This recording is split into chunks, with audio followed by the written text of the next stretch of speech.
What is up, everybody? Welcome to The Feast, episode 73, the show where you submit replays and we cast them. I am Delthius. How's it going, guys? Good to see everybody. Skeleton with the host, man. Thank you, dude. Cog Whistle with the follow. I appreciate it, man. Sorry I wasn't here on Tuesday night. My wife talked me into going to a minor league baseball game, so me and her and a couple friends went out there, and it was a lot of fun, man. We have the best baseball team name ever, the Jacksonville Jumbo Shrimp. It's pretty lol worthy. Big shrimp mascot running around. I mean, it's just hilarious, man. Dude, the logo looks just like Trogdor. We were making a conspiracy theory about that. Trogdor the Burninator. Dude, look them up, man, and compare them side by side. Dude, it was the shrimp versus the biscuits, you guys. I mean, come on. It was silly. It was a lot of fun, though. Contrary to P-Boot belief here, I'm not going to be doing a speed run. I know we were talking about it earlier. I thought about it, man. I normally don't like to do old patch replays, but the patch hit yesterday, and you know, I think there are. I don't want to say they're not significant changes, because they definitely are. I mean, the squirrel route change, the map generation change are definitely big. A little bit of tweaking on some other tier 2 units as well. I think the Falcon got a DPS change too, right? I'd have to look into that.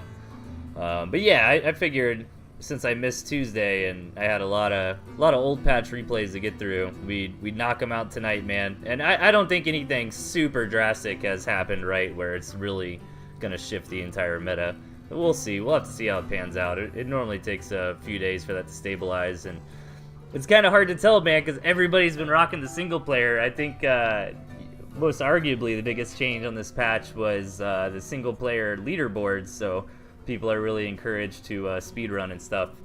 I might give that a shot this weekend. I like to stream on the weekends when I can. I've just been so busy lately. Like last month I've been playing gigs every single weekend and doing other things, but I don't think I have a whole lot of plans this time around, so maybe Saturday or Sunday afternoon I can turn the stream on.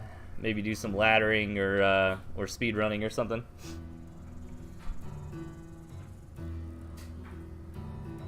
Minus 2 snake HP, meta destroyed. Okay, yeah, get ready for your wolf coins, guys. We're about to hop into this.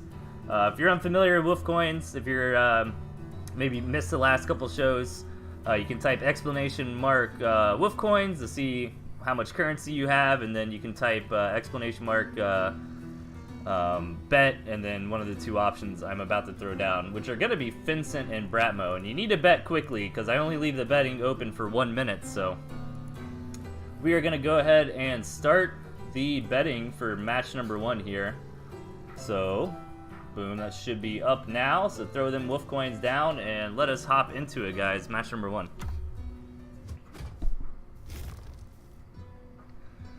Alright, spawning on the left, we've got Vincent. And his opponent to the right, Bratmo.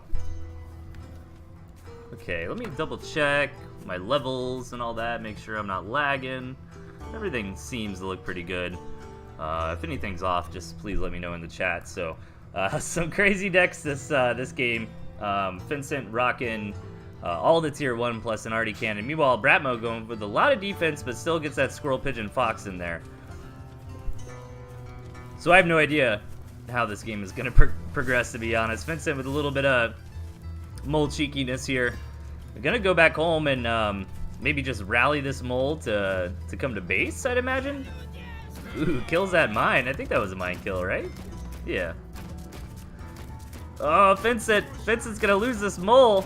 Tries to get some damage done on the building pig, but a nice early game victory here for Bratmo. That's going to position him nicely to move towards a mid game here, and this map is it's pretty crazy, right? I think this is one of the things that the new map gen is gonna kind of deal with on the latest patch that just launched is Bratmo's spawn here with all this water around it.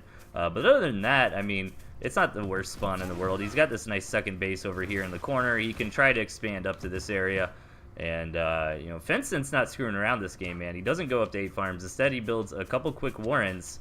But he needs to move out now, really. Or I think he really, I don't think he's going to have a window here, right? Because Bratmo's already got a pretty comparable amount of units, and Bratmo went up to 8 farms first, so again, that's going to be another nice little advantage for Bratmo in this early game. He's even going to move out on the map and try to contest this. This could be a mistake. If Vincent were to pounce in right now, he could take a very nice engagement.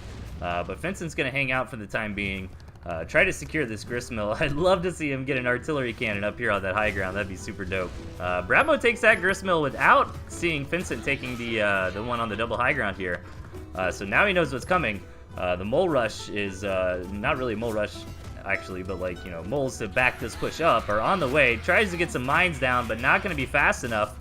Vincent's not target firing here, but it doesn't really look like he needed to, as he had enough to just push through regardless. That mole tanking did a lot of work in that fight.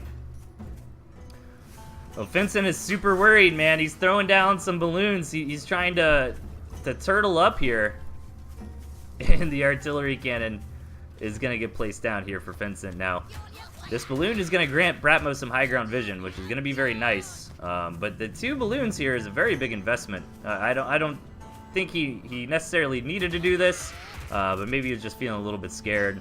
And all this terrain right here too is going to make it really difficult for Bratmo to come in and contest there. Now, I don't think this artillery cannon is going to have vision. Maybe on that war end, but the drum fires has a lot more range and has vision, right? So if Vincent's commander can get over here and spot for that cannon, he can maybe get something done. But Vincent's commander goes down.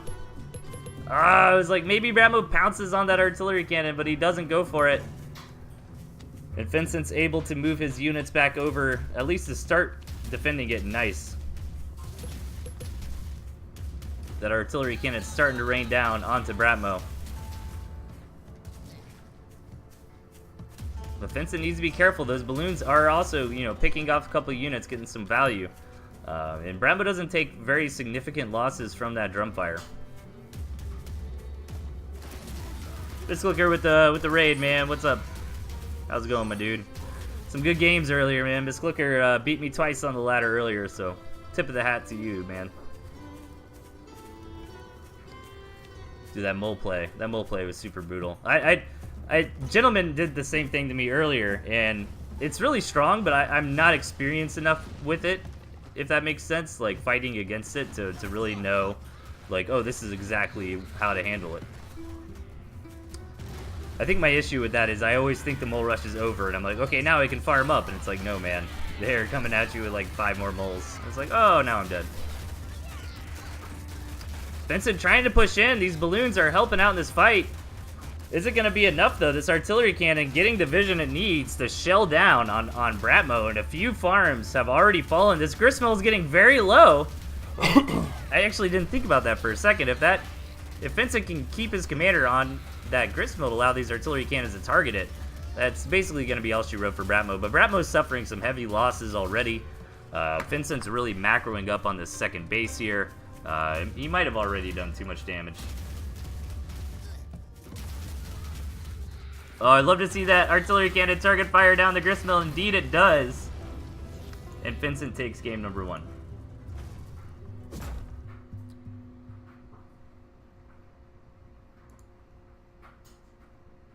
Boom. Okay. Okay.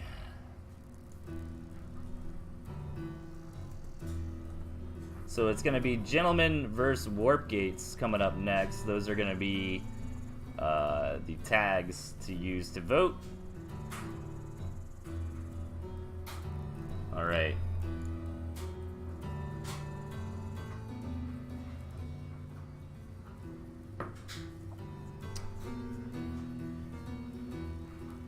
I guess you could call that a liquor raid.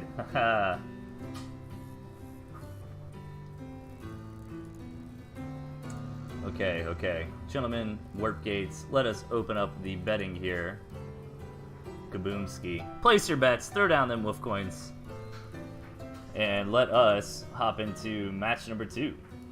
Is he drunk yet? I'm not drunk. I've had a few beers, though, so I'm a little loose. Takes a lot to get me drunk. Alright, spawning in the top left, we've got the Gentleman. and his opponent to the right, Cold Warp Gates. Okay, gentlemen, rocking that Fox, and Warp Gates going that Badger Owl style, which I think is pretty cool. I'd like to see the Owl plus an additional tier 3 builds. You know, preferably Fox or Badger, but you know, Boar or Wolf could make it happen as well. It's kind of neat. Like, I feel like when you have the basics of like Squirrel, Pigeon, Skunk, Owl, those other 2 slots, you know, you have a little bit of wiggle room with that because Squirrel, Pigeon, Skunk is just such a nice core. You can use that to do something like run two tier 3 into your composition. And meanwhile, the gentleman's got the moles here. And running Snake, which Snake is pretty strong at the moment. I think it got a little bit of an HP change. I'd have to double check the patch notes. I think it lost some HP. I could be wrong. But this is indeed the old patch, so keep that in mind as we get into this game. But it's kind of fun, you know, microing up your snakes. I got the chance to play on the ladder a little bit before the show tonight, and I was experimenting with some different decks, and I was having a lot of fun with snakes.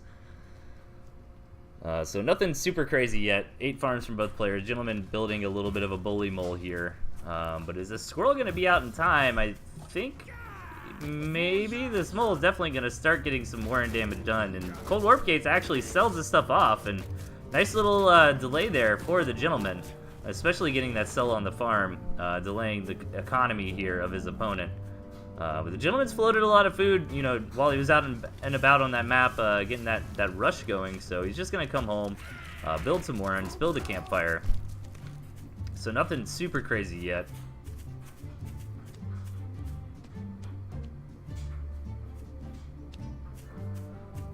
Let's see, talking about the new map gen in chat. Yeah, I like it. I didn't see, I think one game I played, I felt like my opponent didn't have a very good second base opportunity.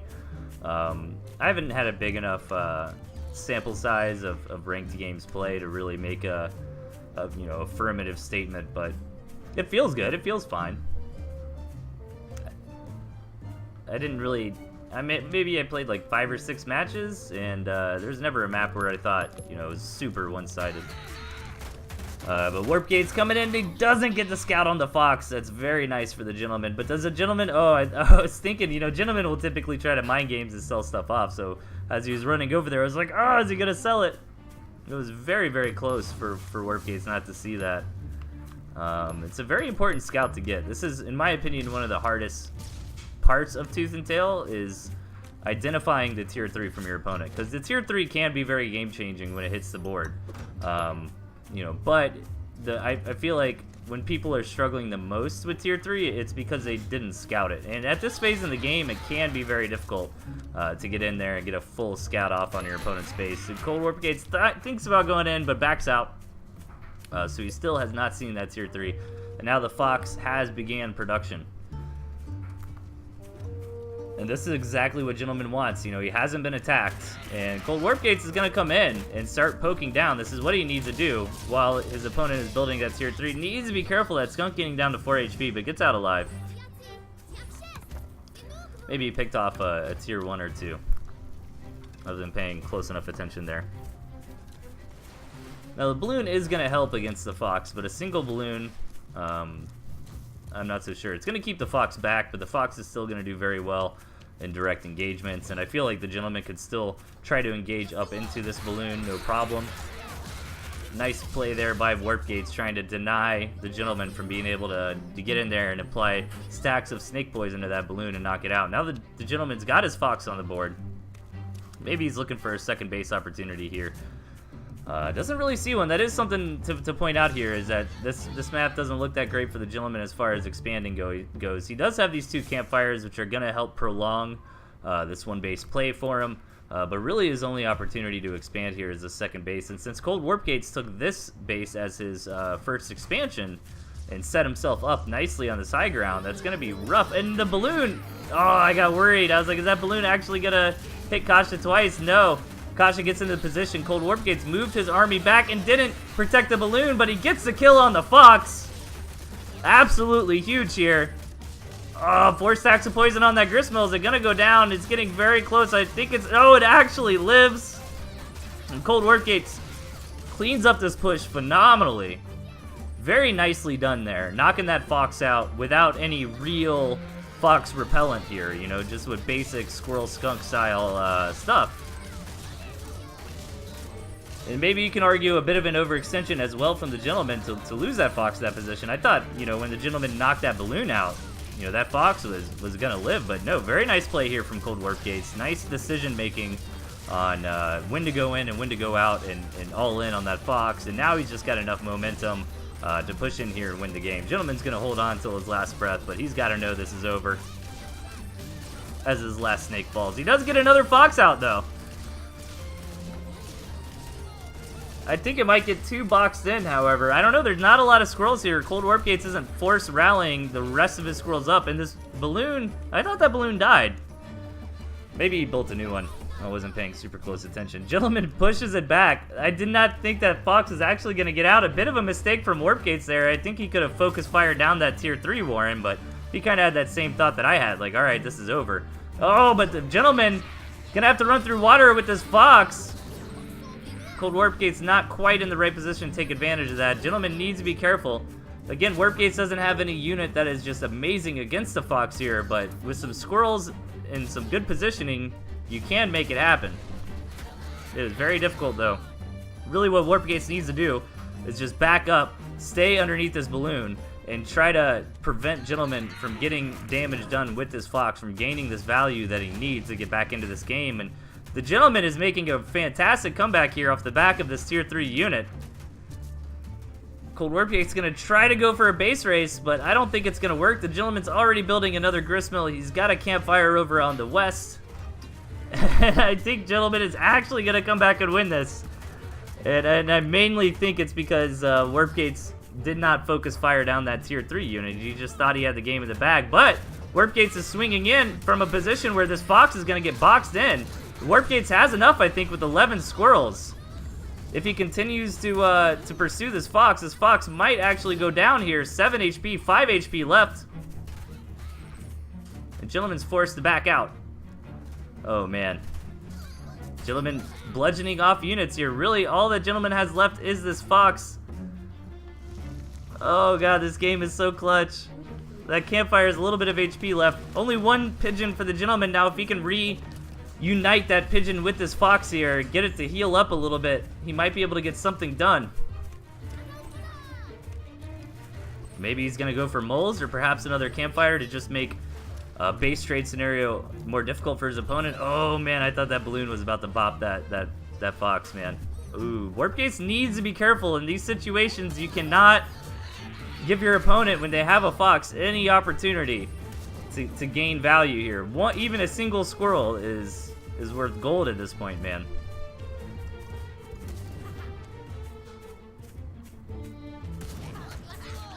I don't know if he's got enough squirrels here to box this fox in. He had that best opportunity earlier when he got that fox down to 5 HP, but he quit chasing it. He's going to go for it here. Oh, is the balloon going to get it? Oh, man. That must have barely not been in balloon range. That would have been so hype. That would have been so hyped, you guys.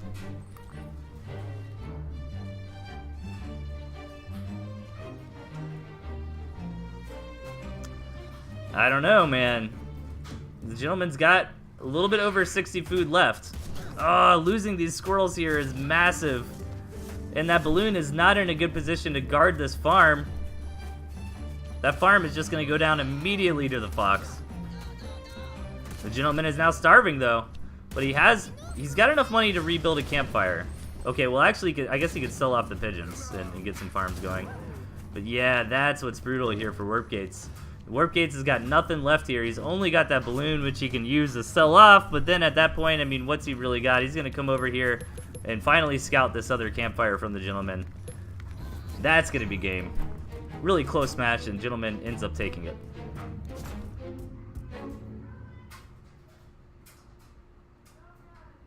Man, I feel like Cold Warp Gates could have won. He definitely could have won that game. I think the major mistake that he made was just not focusing that tier 3 when he was Warren when he was going in to win the game, right?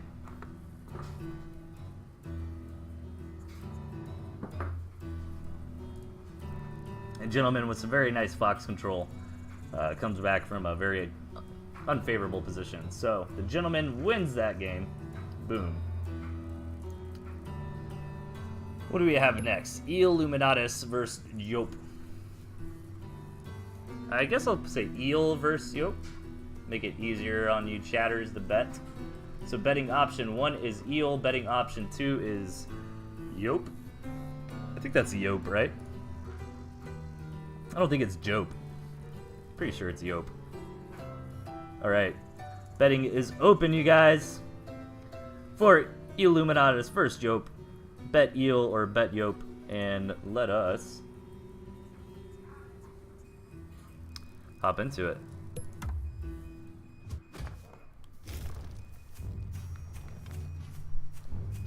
Oh man, my dryer's going off. Sorry guys, I didn't even realize it was running. Oh, I think it's done now. Hopefully you guys haven't been able to hear that in the background this whole time. You probably have though. Spawning on the left, we've got Illuminatus. And his opponent to the right, Yop. Alright. Fox versus Owl, barbed wire versus mine. A lot of gristmills here on Illuminatus' side of the map. But Yop can get a couple bases here. He's just really going to have to fight for some map control to get out here. Really, it's going to come down to who can secure this high ground, I feel like. And I feel like Illuminatus has a better opportunity to get out here and begin securing that high ground. But no player with a really quote-unquote hard defense here with just mines and barbed wire. Nothing like balloons or turrets to throw down and really, you know, split the board. So I'm curious to see how these guys want to play this, and really I feel like what it's going to come down to, unless we just see some really big tier 1 early game type stuff, is who can secure this high ground position. Because I don't think we're going to have this situation where Eel has this base and Yop has this base, right? I mean, you might see that, but it's very rare. I feel like it's just too close. Like, I feel like it's more on Yop to secure this. Like, if Yop can somehow just manage to take this base here, then he can split this, you know, 4 base versus 4 base, I suppose. But, you know, Yop's got those 2 campfires to rely on as well. He's already got his tier 2 Warren thrown down, but meanwhile, Illuminatus going for a very fast expansion. Gonna throw just a couple farms up, only 1 for now. I wouldn't be surprised to see him queue up another one. And Yop, the madman here, going tier 2 into a Fox, into tier 1. Oh, that is such a... Man, that wins the barbed wire award, dude. Like, that's what I'm talking about. Look at that. That's amazing. Alright. So did Illuminatus scout it is the question. He scouted the fast tier 2, which really is kind of like... I guess standard, it might be a strong word, but it's not uncommon to see players go for like an 8-farm tier 2 opening, because 9 times out of 10, depending on the rushing distance, you can kind of get away with that, you know, if you go into tier 1 immediately after. But Yop here is a madman and getting that Fox out, and again, I think it's very, very deadly that Illuminatus hasn't scouted this Fox. But Illuminatus is already building snakes, which are a nice answer to the Fox, and he's got lizards in his deck, so if I'm Eel, and right when I start getting poked upon by that Fox, I'm gonna tech switch pretty hard into lizards, as lizards can deal very nicely with the Fox. And you know, if a snake is able to get a tag or 2 of poison, man, sometimes that's all it takes to bring down an opponent's Fox. So fast tier 3 coming out for Illuminatus as well, and he's got a nice economy. You know, Illuminatus is opening is a little more well-rounded. It's like this nice natural progression, a little bit light on tier 1, but not so much as he's throwing in more and more. Like, you know, he gets a little bit of economy, gets his tech up, you know, doesn't go crazy, gets a well-timed tier 3. But Yop's build is very, very one-basey here. And the Fox is out, so Yop's going to want to move out ASAP. Now, I don't think Yop scouted the tier 3 of his opponent, so he does not know that the Owl's on the way, but this is kind of a timing type thing Yop is going for here. He knows that the gristmill is up for his opponent. These mines get the Fox down to 1 HP. The lizards are coming out. Are they going to be able to chase the Fox down? No. The rest of the army is here for Yop to keep this Fox alive. Oh, man. Dude, if Illuminatus had his lizards up here or something, I know that's a lot to ask, but... Dude, 1 HP on that Fox. It's got to be so tempting to run in there and try to kill that thing.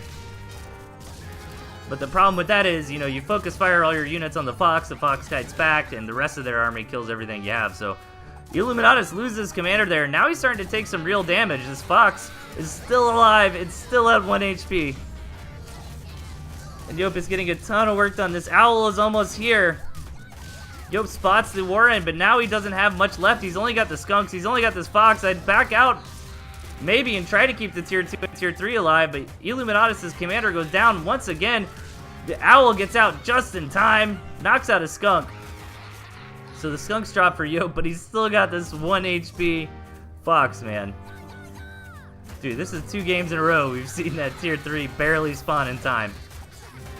Yop is keeping the pressure on, but he decides to back out for now. Let this Fox heal up. Maybe try to take a base.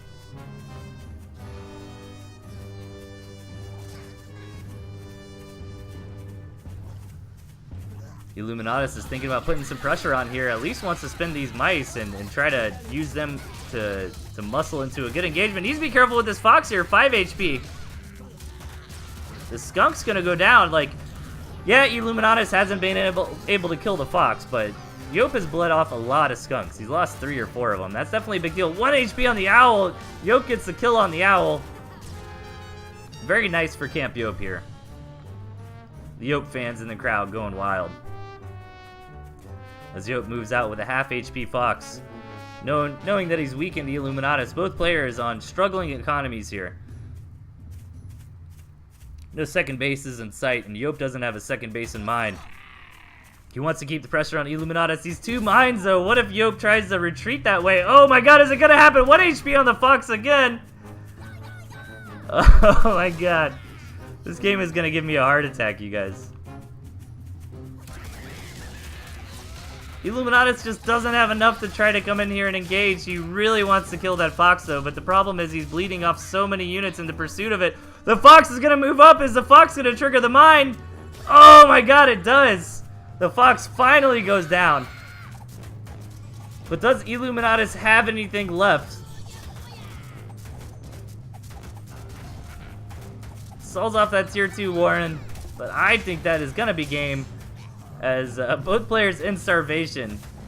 But Illuminatus know their structures on the map. The Grismal is going to go down. Nice victory here from Yop, but Illuminatus is the real winner in my book, killing that Fox of mines.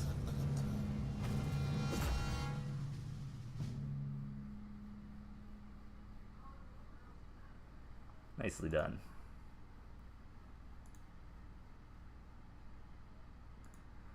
Alright, what do we got next? What do we got next? Got some liquor action coming up for all you liquor fans out there. It's gonna be Srownal. I hope I'm saying that right. Srownal? That's kind of hard to say. Srownal. Never even heard that before. Maybe it's a European word. Srownal versus Liquor are the betting options here, and the bet is going to open right meow. Boom. Alright, betting is up. It's only up for 1 minute, so if you want to participate, have some fun with your wolf coins, man. Be sure to bet very, very quickly as we hop into match number 4. Yeah, I've seen him in the Discord recently as well, Mishi. Maybe he's a newer player, who knows. Alright, in the bottom, we've got Srownal. And his opponent up top, Misclicker. Alright, Owl's here for both players. Map looks okay. I like the map a little bit better for Misclicker, as this water is kind of a moat for Liquor here. It's not really, you know, screwing him over. He's got some nice room to place Warrens, but Liquor opening up with a 4-farm Toad. And I don't think Srownal identified that yet, no. Actually, I think, no, is it a 5-farm Toad? Yeah, I guess so. I think maybe he went 4-farm Warren and then Q to 5th farm or something. But Srownal's just opened up 8-farm. But I don't know what you're supposed to do with just Toads earlier. And Liquor decides he doesn't know either and sells him off. Maybe it was a misclick and he meant to throw down a Lizard Warren. Or maybe it's just good defense against moles. I can see that.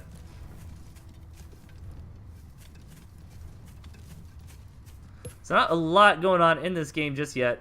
Like I said, I think I like the map a little bit better for Mistlicker here, but Stroudel is fine. You know, this is a nice expansion. He's got a decent campfire. He can try to push out, maybe build a couple turrets here, poke in with the ferrets, and try to claim this base. And if he's able to claim this base, then he's got access to this base as well. So then he gets a split of 4 base to 3.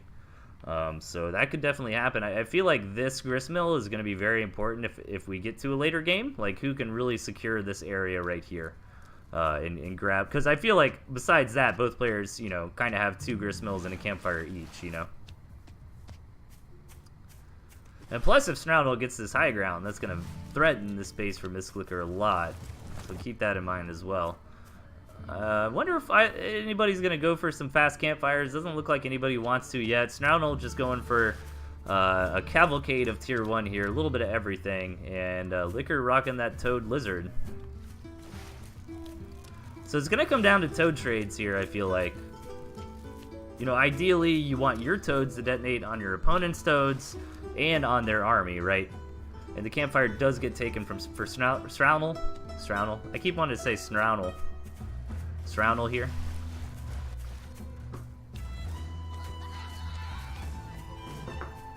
What's up, everybody in the chat? Protocam, HD, Broken Weed, Midgar, Obscution, Licker, Mishi. Always a pleasure to see you guys, man.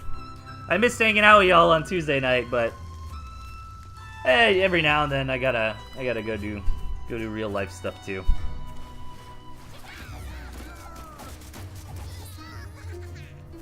Maybe I'll make up for it this weekend. I don't have a lot on my plate this weekend, so I might turn on a little bit of a bonus stream, maybe play some ladder or do some single-player speedrun or something. All right, Licker's coming out. He's leading with his Toads. The Toads are going to trade pound for pound, but I think Stroudel actually got the better end of that engagement, as a couple of the Lizards from Licker also got bruised up by those Toads. And, oh, Licker gets out with a Falcon. That is absolutely huge. Nice Toad hit there for our defending player. And these Falcons staying alive is very, very important. What? 2 HP, just 1 squirrel shot away. No, it lives. Nice hold there for Licker. Stroudel, you overextended just a little bit there and gave Licker an opportunity to get back into this. But Stroudel's not down and out by any stretch of the imagination. He's got his ferrets on the way.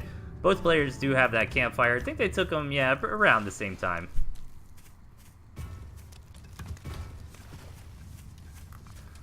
So really the big thing I'm waiting for here is, you know, what are the players going to do next in terms of taking a second base, maybe getting a tier 3, getting a whole bunch of tier 2, getting a whole bunch of tier 1. Right now Licker's trying to get up to a big fleet of Falcons, or in my case, Crows with this dope crow skin, man.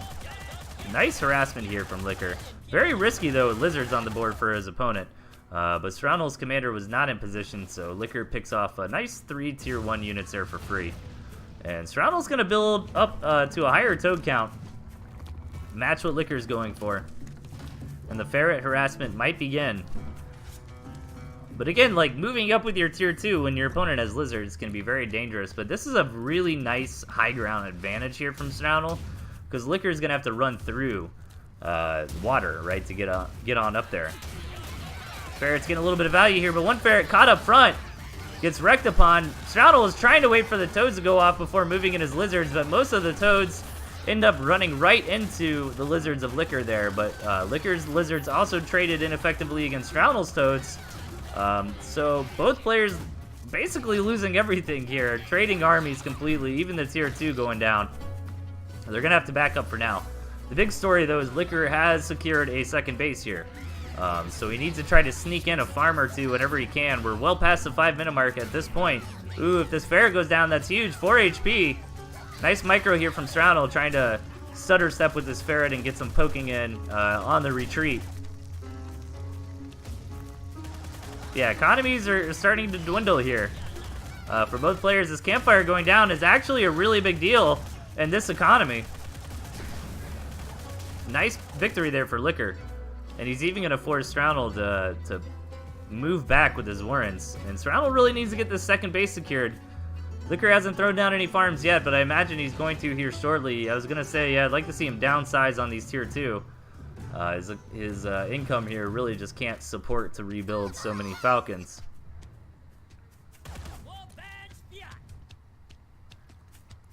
Licker's positioning his army in a nice aggressive stance here. He doesn't want to allow Srownel to just obtain that high ground for free. This Falcon positioning is a little bit risky, but Licker comes in and shuffles his army about a little bit. Now it looks a little bit better there. So many lizards and toads for both players, though, man. I think the real story of this game is the tier 2, and the tier 1 rather. And Srownel even, decided to back out of the ferrets and focus strictly on getting his economy going again, getting his tier 1 count up. And a couple of Falcons, man, you can underestimate them, but they will pack a serious punch from the back lines if they manage to stay alive in a fight for long enough. And they can also be a little bit of a pain in the ass to target fire down, because if there's units on the ground around the Falcons, there's a good chance you target them instead, and eventually you'll kill those units and be able to target the Falcon, but it might be too late at that point, What's up, Abistria? Yes, you are in this. I got your match against Pyle coming up later. I decided to do old patch replays tonight because I missed the show on Tuesday and I had a lot of them stocked up.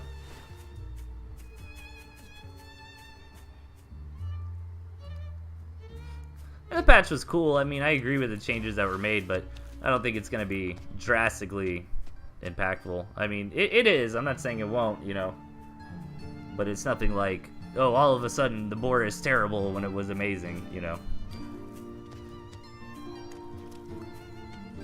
Alright, I might fast forward a little bit into this game. Both players giving each other a little bit of breathing room to get that economy up and running again. That early game fight just kind of lasted for so long that both players were simply exhausted by the time it was over with 1 or 2 farms only. And Licker, again, knocking out that campfire with, about half food left on it is a pretty big deal. Nice control so far from Licker. He doesn't want to waste those toads on the Warrens. He wants to just try to poke with these Falcons, but keep them protected with his lizards at the same time. He's already knocked out 1 Warren without a direct engagement here. Loses a lizard, but not the biggest deal in the world. He's trying to get that Warren number 2.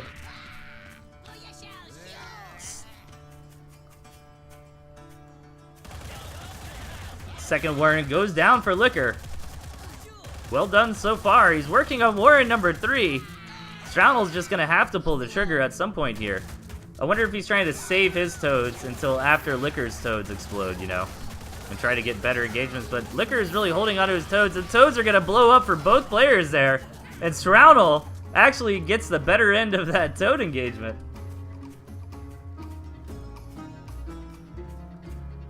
And I'd love to see him capitalize with that. I mean, he just knocked out Miss Licker's entire army. Especially killing that tier 2 is a big deal, man. I'd sell that turret, maybe throw down another Lizard Warren and get moving. But he also lost a lot of Warrens there as well. I think Licker killed at least 2 of them, maybe even 3. So you got to keep that in mind as well. That's definitely significant.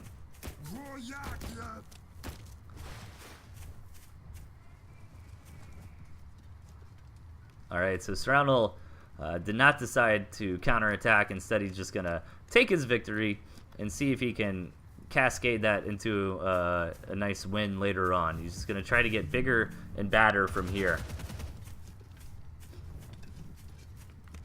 But I feel like these turrets are a little bit of a mistake.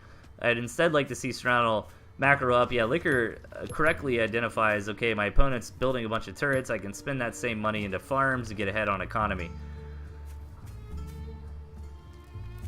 Licker even decides to snag that other campfire in the corner, and at this phase in the game, 11 minutes in, there's a good chance that that campfire does not get scouted again.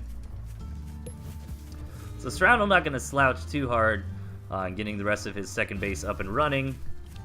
But I'm worried about these turrets, man. Like, yeah, it's going to stop Licker from attacking again, but Licker doesn't have to attack it. He can take a third base. He can take some campfires. He can build an owl, I mean, this could have been an owl here for Srownel.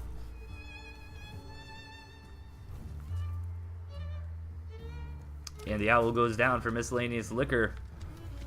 Looking to get the party started.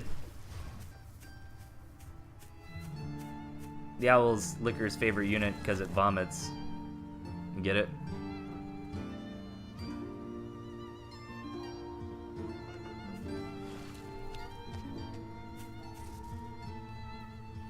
Boo, old patch replay, says P-Boop. He really wanted to see me speedrun, man. Hey, I think everybody's enjoying the old patch replays, right? We're having a fun time, aren't we? You guys don't come here to watch me do Let's Plays, man. You guys come here to enjoy some casted Tooth and Tail. And that's what I deliver.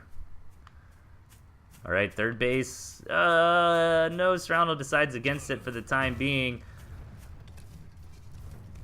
Trying to do the balancing act, which can be difficult, of like having enough money, you know, for when your owl is ready.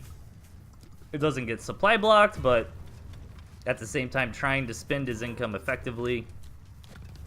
It's pretty difficult to do. You know, ideally you want that owl to right when that whirring gets finished, you just get 180 food, right? Like, boom. But nice job from Stroundle there. I think the most important thing is just to make sure that production doesn't get delayed. So Stroundle has identified the third base from his clicker, and he hasn't really hatched a plan to foil that yet, and he hasn't taken his own third base yet. So I think this third base here could really make the difference for our boy Liquor as this game progresses, especially if he just blows it up. Yeah, I was gonna say he's got a lot of money. I could have seen either building 3-4 farms or throwing down another tier 3. Miss Clicker asked if I got the replay that you sent in today. Yes, I did. But I've got you in a replay tonight that you sent in earlier. I'm just doing old patch replays tonight. I have like 3 or 4 new patch replays, but we'll just save them for Tuesday.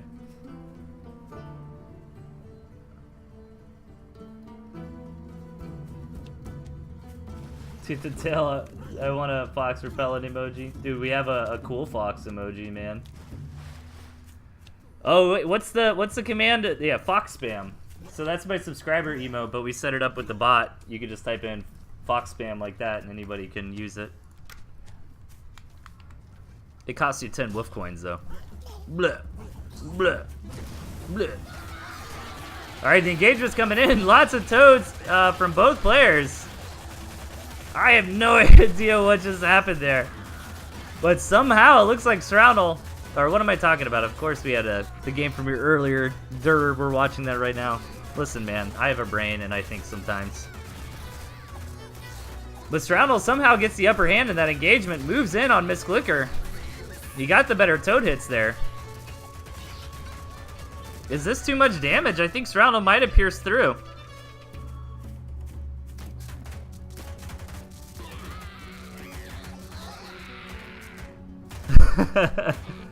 No, you just threw me off because you're like, hey, did you get that replay you sent me? I was like, yeah, I'm not gonna do it tonight, but I've got this other game from you. And then I look and I'm like, oh, whoops, we're in that other game from you right now. We have been for like 15 minutes, man. I'm only on beer number 3, you guys. Dude, how is Miss Clicker in this game? Maybe with some really good toe connections, he's gonna get in there. Lots of the tier 1 dropping, and Miss Clicker on the back of a Falcon that's staying alive, but it's gonna go down. Liquor tries to pull it back, was a little bit too late. Fledgling economies here for either player. But Liquor gets another owl out. The P-Boop owl is on the way to get some damage done, and the mice are just gonna trade amazingly there against the toads. Stroundle really can't afford to be doing that in such low economy. He realizes what's up. Miss Clicker takes the game.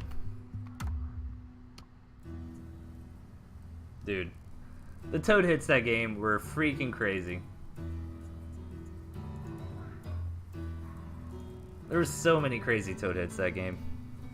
It's really hype when it's like lizard toad versus lizard toad, because it's just like fighting on a razor edge. Okay, we have some Amistria action coming up next. Pretty easy bet codes this time around, Amistria and Pile. I think after this game, I might take a very short, maybe 2-minute break. But it'll be very short. Alright, betting is opening right now. So throw down those wolf coins for either Amistria or Pile. And let's hop into it, guys. Game number 5. Chug a beer during the break. I'm gonna do the opposite of chugging a beer. You guys can piece together what that is. Spawning at the bottom, we've got Amistria. And her opponent up top, Pile. Rocking the old school Pile shenaniganery type decks. Is shenaniganery a word? I feel like I've looked this one up before. I should do a wolf coin bet for if shenaniganery is a word. I don't think so. Shenaniganery? Acts of shenanigan. Yep. Yep, shenaniganery. Oh, I'm saying it wrong. It's shenaniganery. Shenaniganery. It's the act of shenanigans. So some shenaniganery here for Pile. I feel like I've looked that one up before. 4 defenses, Lizard Mole, but nothing crazy yet. Both players just getting up to that 8 farm start. Map looks okay. You know, pretty decent second bases, and this third base for Pile is going to be rough. I feel like if Pile can get that much of the map, you know, he might have kind of won out anyways, but Pile's going to really like the position of this Gristmill, you know, with having so much defense in his deck. Amistria going for the new hip tier 2 opening that has been getting more and more popular over the past couple of weeks. I was doing it today on the ladder, and I think it's pretty strong.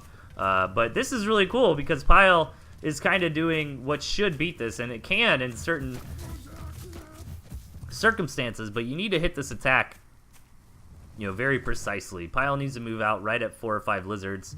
Pile should know that Amistria threw that tier 2 down first. You know, I was going to say this tier 2 is in a dangerous spot, but it's kind of in a bait spot, right? Because you're going to have to run all the way around and hook up to get to that. So is Pile going to decide to try to get something done and punish the fast tier 2 opening? It doesn't look like it, as that window is kind of shutting right about now. But as I say that, Pile's gonna move out, so yeah, he's gonna see maybe it's a little bit too late. Back out for the time being, no harm, no foul. And lizards aren't gonna do terrible against skunks.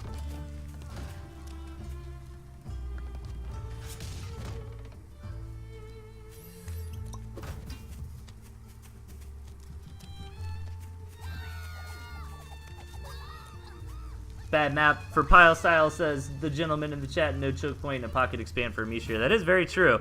When you have so many defense, the problem with this is, like, you can see Pile is getting it laid down. This is what I was mentioning earlier with this Gristmill so far up, but Amistria could just walk around all this junk and get to Pile's main base, but Amistria is going to go for it and try to prevent Pile from getting established here. Both the skunks fall for Amistria, but most of the lizards go down for Pile. However, the turret remains. And overall, that's a nice victory for Pile, I feel like, because, you know, getting all those tier 2 kills is a really big deal. But Amistria is going to try to jump in on this turret and doesn't quite get it. A nice victory there to balance the scales for Pile. And so far, Pile's not going crazy with defense. I like just this one turret. I wouldn't be surprised to see him maybe try to leapfrog forward another turret right on the edge. I don't think he'll save up for a balloon. He certainly could.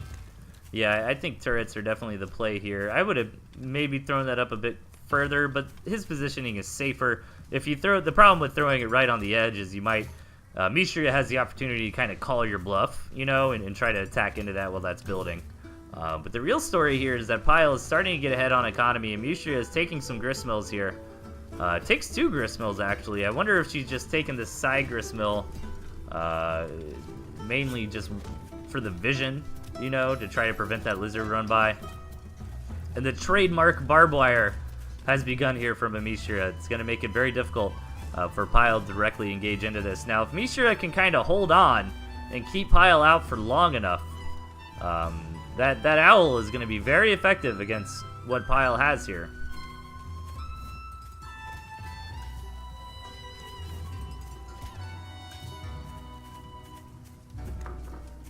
Hey, see you later, Obscution. Take it easy, man.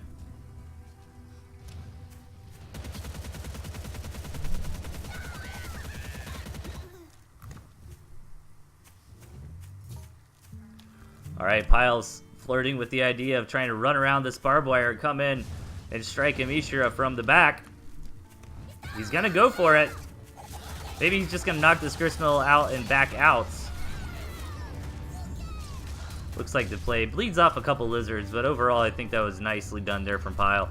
And Pyle on the back of that's going to try to take this Gristmill and creep that territory in and try to contain Amishra from multiple angles. But Amishra is going to take that out, but in the meantime, Pyle's going to run through.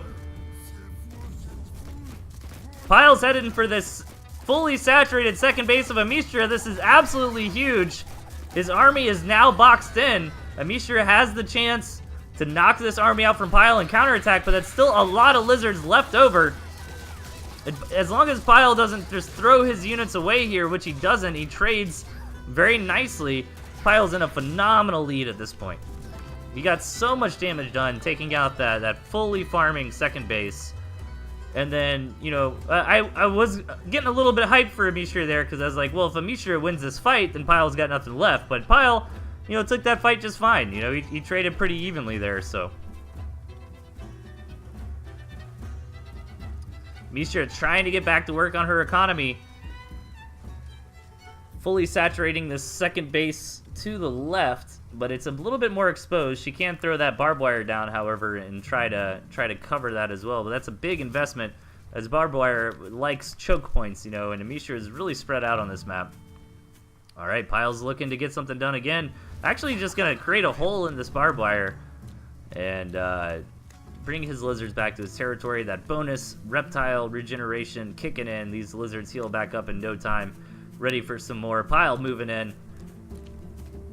Piercing into Amishra's base. Checks that expansion hasn't been taken. Amishra doesn't have a whole lot left at this point, and Pyle is trying to close in. He's respecting his opponent, though. He doesn't want to do anything stupid like lose all his lizards and give Amishra an opportunity to win the game. But Amishra really doesn't have a whole lot left here. Like, Pyle knocking out that second base was absolutely huge, man. You know, Pyle, quote-unquote, won the game when he did that, right? So it's really up to Amishra to figure out a way to get back into this game. You know, Pyle's just going to have to can just ride it out from here, you know, not make any major mistakes, and on paper he should win. I mean, he did a tremendous amount of damage when he took out that fully farming second base.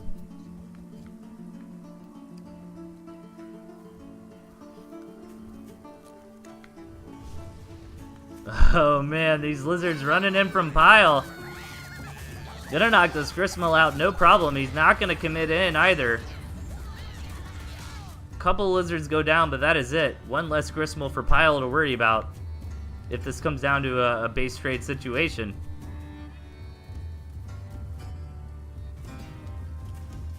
Can Amishra figure out a way to win this game is the question.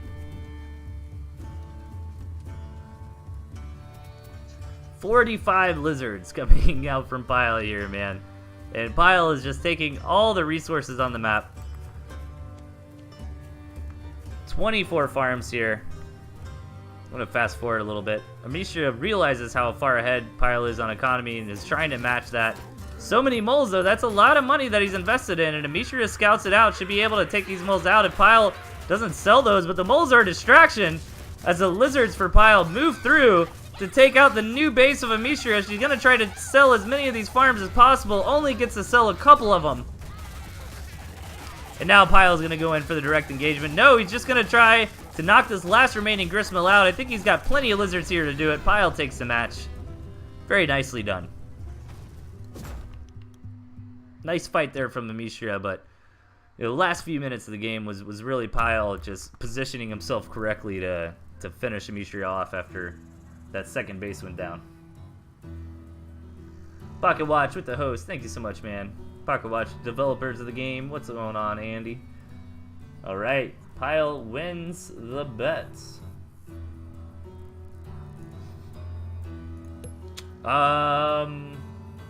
We'll do one more. Do one more, and then we'll take a quick break. Yeah, we'll get to match number 7. Do a quick break. So, all right, the way that we do betting for 2v2 is kind of weird. If anybody in the chat can think of a better way for me to do this, let me know. But basically, you know, it's like red, blue, green, and yellow, right? So it's going to be something like RB versus GY, if that makes sense, as the betting options. Hey, what's up, Meow Kaiser in the chat. So, what we're gonna do is launch the game. I'm gonna pause it. I'm gonna see what colors are on the same team, and then it'll be something like blue BG versus RY, something like that, for the betting options. So let us see what we've got here.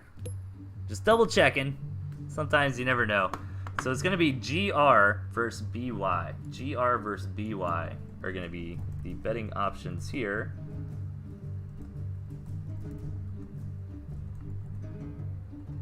All right, the bet is going live now.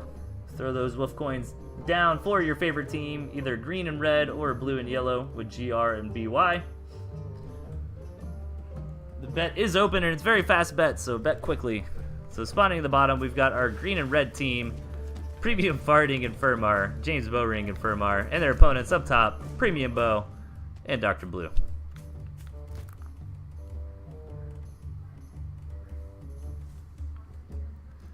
Okay, Wolf, Fox, Owl, Fox in the tier 3 slots here.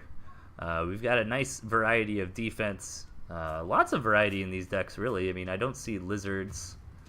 I don't see no, there's chameleons. Is there every tier 2 here? Yeah, every tier 2 is here. So, like, lizards, balloons, and boar are the only units missing.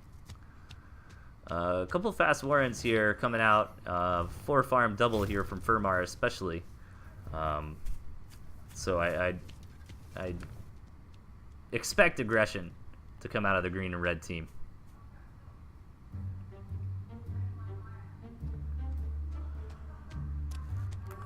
Mishra, to bet, you just type bet GR10. I think. Yeah. You do bet name number. Yep. But the betting is very, very fast because Tooth and Tail games are very fast. Oh no, I was missing some action. So Furmar tries to move out on the map. It looks like Dr. Blue pushes him back for the time being, but Furmar is going to keep it going and wins the end of that little scruffle there. Is going to try to push in with a single hero squirrel, man. Canadian Yaxman squirrel. That's what they remind me of. Like Canadian Mounties with those hats. Man, I still need to get the skunk top hat. What skins are missing? I feel like I'm missing a few skins. There's a cowboy hat snake, right? Top hat skunk. Premium bow, or premium farting. Lol. Is moving in. Picks up a squirrel. Red and green unite forces. This is what's deadly in a 2v2. Blue and yellow are spread up. Red and green are moving in, but this barbed wire is going to dissuade that attack from moving out any further. Yellow trying to sandwich them in, but does not have enough units to take this engagement 1v2. Going to bleed off a squirrel here. Donated to the Bank of Furmar. Second base going down here for James. Furmar securing this campfire. Trying to move out on the map, but James has a sneaky fox placed down that I don't think his opponents are aware of. Yeah, they haven't got the scout on that, so that could be very game-changing if it gets out unscouted. But Premium Bow and Dr. Blue do have a couple defensive structures here. Red and green keeping the aggression on, however. Gonna push in, but James starts retreating before Furmar does. Furmar bleeding off some squirrels on the end there. Dr. Blue has a second base going. Premium Bow does not. Neither does Furmar. Furmar needs to take an expansion. I wouldn't be surprised to see him snag that one sometime here shortly. Ooh, nice little runaround attack from Dr. Blue. Is he gonna get away with it? Red and green are out of position, but they know what's up. Their units are on the way. Dr. Blue really can't lose his commander here. 2 HP, 1 HP. The commander goes down. He gets some damage done. 3 farms is very nice, but this whole army should die for it. Action is heating up in the middle of the map as well as Furmar is trying to push in here, but bleeds off a lot of units. The big story is this fox for James, if they can hold on, but red and blue are pushing in. A tier 2 warren's going down. These farms are now at risk as well. And economic damage is going to begin to be dealt here by the blue and yellow team as Premium Bow is pushing in on the back of some skunks. And getting some serious work done. This fox should be here any second, however. The fox is out, and James has some great fox control. So they're going to have to respect this and push back for the time being. No, they're going to move in and try to snag it, but the foxes move back. One skunk goes down. Blue and yellow decide to hard engage. Do red and green have enough to hold on? This fox getting a lot of work from the back done. Several skunks going down here for the blue and yellow team. That other skunk, is it going to get out? 3 HP. And a nice hold for green and red. However, they took a lot of damage. You know, lots of farms went down. That campfire went down. I think James actually sold off a couple of those farms because they were being built. And this rally is very awkward for blue and yellow here. You know, units just getting picked off for free all game long because of this. Vermar's placed that Owl Warren down, but it's still going to be some time, and he's only on 3 farms. So it's going to be rough for him to afford it. No tier 3 yet for our blue and yellow team. But as I say that, the Fox Warren gets put down for Dr. Blue, who does have a nice economy. Really, Dr. Blue's got the best economy here. James is trying to contest that position.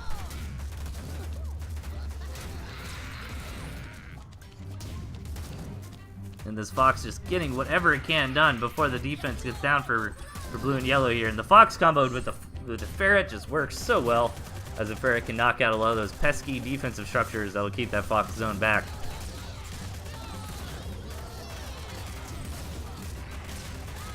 Blue and yellow really got to push green and red back. They can't allow green and red to claim control of this choke point area where these expansions are, where this barbed wire is.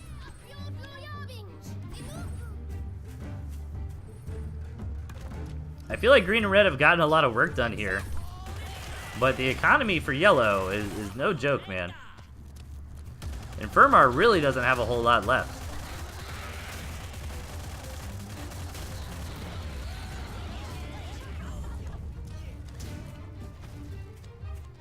Delthius will make owl noises in exchange for wolf coins.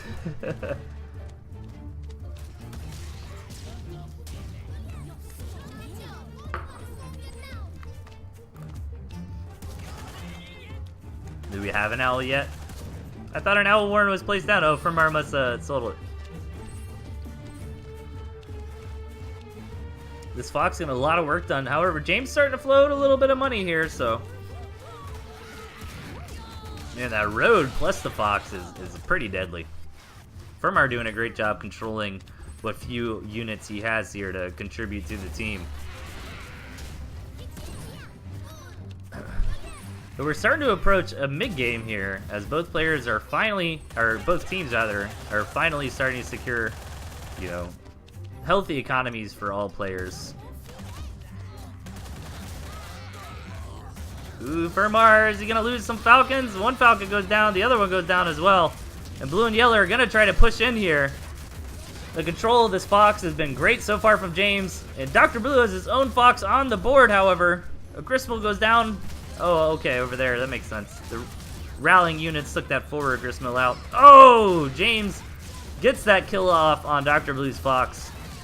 Very nice pickup here for his team. But the yellow and blue just have too many units. Lots and lots of tier 1 pouring in.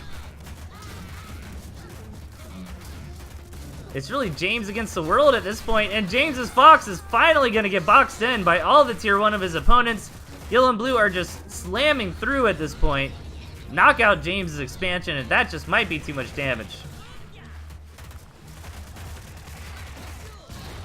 Ooh, especially losing that 60 food there as well. On that rebuild on the gristmill getting bopped upon. Alright, man, Vermar, it's your turn to shine, dude. James has been pulling the weight for a while. Now you gotta put the team on your back.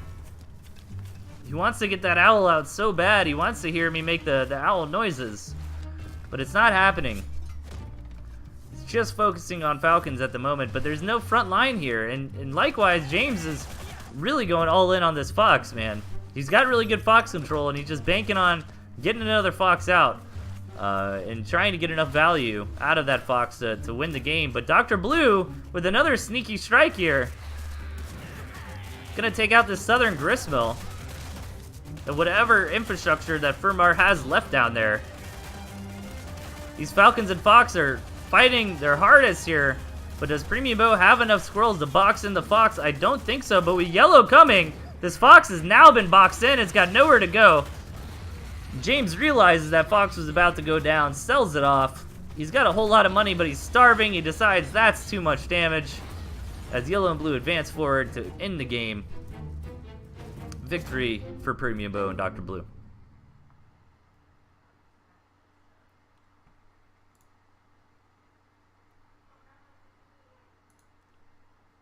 Man, we got lots of wolf coins being thrown down tonight, man. We have some pretty large betting pools. Okay, guys, real short break, just a minute or two. I'll be back very quickly. Don't go anywhere, you guys, and we will get some more action. You know what? While I'm gone, why don't we do a little bit of a longer betting period?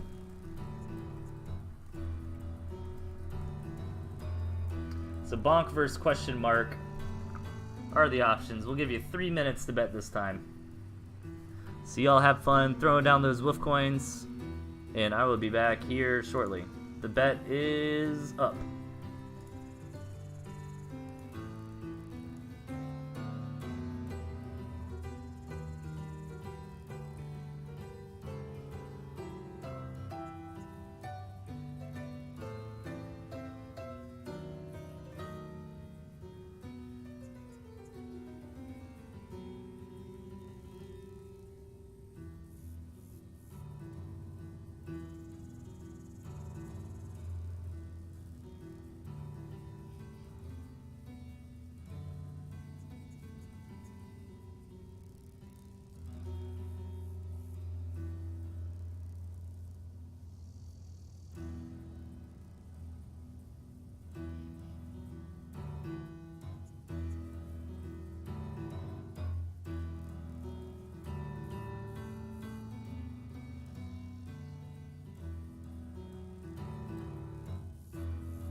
Alright, everybody, I'm back.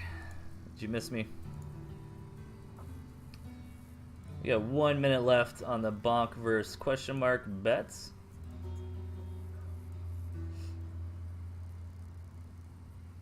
Bet bonk 1,000, says Mishi. Throwing down, man.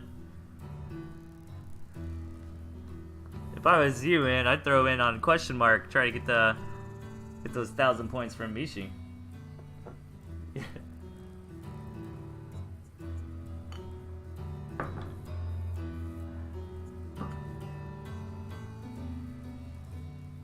Okay, guys. 30 seconds left on the bet. There's a lot of wolf coins here, man. So I would get involved and get a cut of that if I were you. Let's hop into match number 7. Okay, spawning in the top, we've got the one and only Bonk.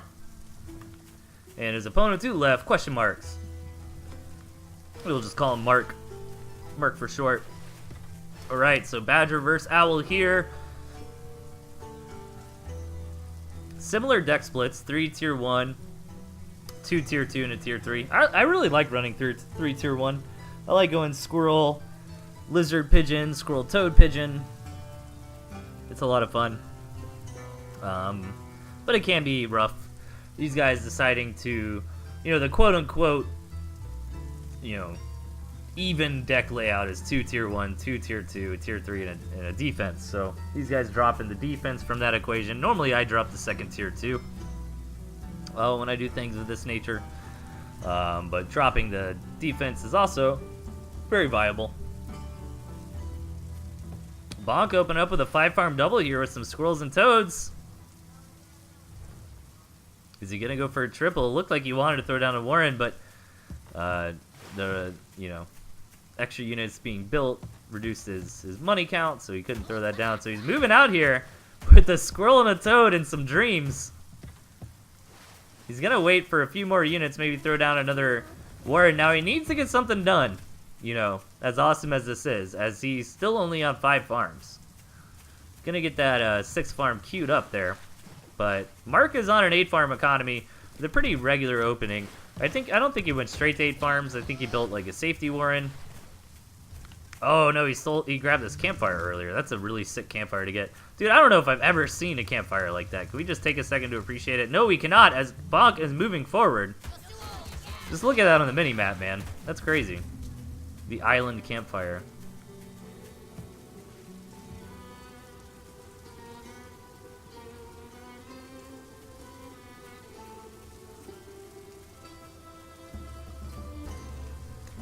Alright, Bonk decides to go home, man. Which, you know, is better than taking a bad engagement, but at the same time, his economy is still behind here. Old Bonkage. Gotta get that 8 farms, my man. Especially because his opponent has that campfire as well. So the income graph looks very, very nice for Mark.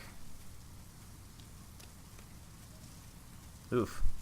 Now, this income graph does lie a little bit because it counts it, you know, right when you throw that farm down, as you saw right there when Bonk grabbed his 8th farm and grabbed that campfire. But it's still a pretty rough split here. Now Bonk's not down and out. He just needs to be careful. Question mark's moving in. If Bonk gets some good toad hits, and he does, he's gonna push back Mark. That's exactly what Bonk needed to make up for that income differential in the early game. And now Bonk's got some confidence here. Doesn't overextend. Now this is a really, in Bonk's defense, like earlier on, this is a really rough area to attack into, right? Like this is a nice defensive terrain that Mark's got going for him here. So I can understand Bonk maybe backing out of that. And I think that was a good call for him not to overextend there, try to march through the water, get picked off, and defender's advantage and all that. Bonk snags that 3 o'clock position. Mark is looking to get something done here, moving out on the map. It might come down to the toad hits and the skunk gas. First toad goes down. No harm, no foul. Bonk is going to move back for the time being.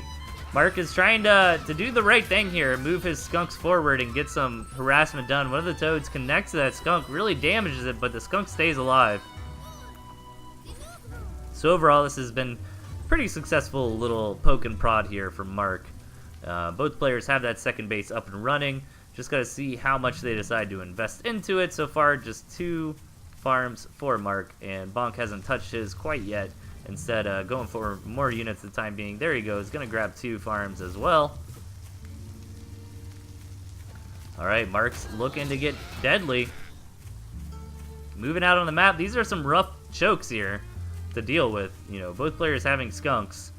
It's really, you're going to be very unfavored if you kind of get forced into the position where you have to go through these chokes, you know.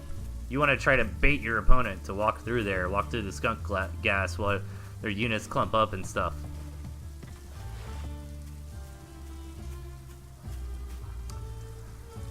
So at this point, I'm really paying attention to the farm count on the second bases. I'm keeping an eye on when these players throw down a tier 3 warren, and if a tier 3 does get thrown down, does it get scouted? Now, question mark is going to take the opportunity that while Bonk is not home to move in and start the engagement. He's going to take a nice push here. The skunks go down for Bonk. One of the skunks remains for Mark, but he loses a couple of his own. Falcon's trying to get whatever they can done on the retreat. That toad! The toad! Oh man, that toad. I love toads, man. Toads are just a fun unit. I know most people hate them. I like the explosions. I'm a simple man. I like beer and explosions. And metal. Alright, so pretty equal farms on the second base from both players yet. No tier 3 yet from anyone, and similar amounts of tier 2 here. A little bit more tier 1 from Mark, though. Nice toad engagements there for Bonk, but I don't know if it's going to be enough, as question marks has got some good skunk gas coverage, but his skunks go down, the Falcons go down for Bonk. Both players just kind of focusing down their opponent's tier 2 here. A lot of pigeons left over, man. That immortal lizard.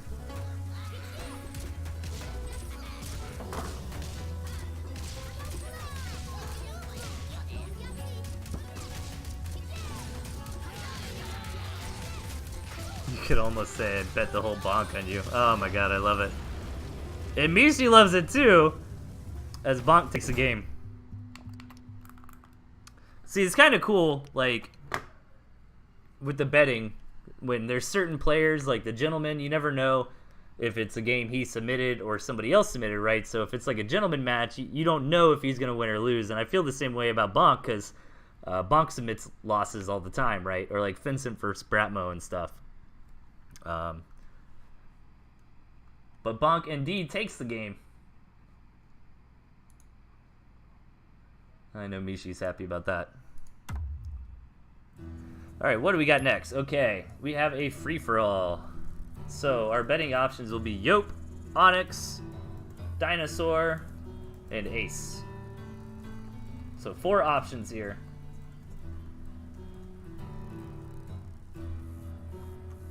Here, this is a pretty crazy match, so I'm looking forward to it.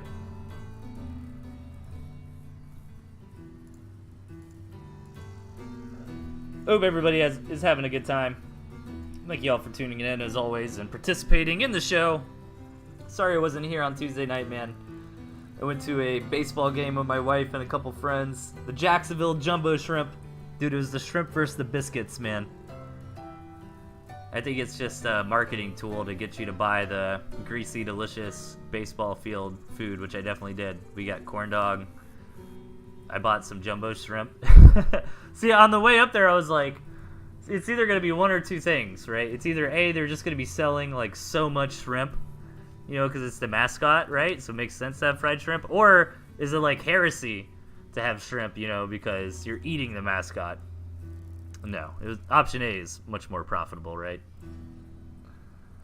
Okay, so our betting options are going to be Yope, Onyx, Dinosaur, and Ace. Get ready, as we have a 1-minute betting time period. Here we go. The betting is open right now.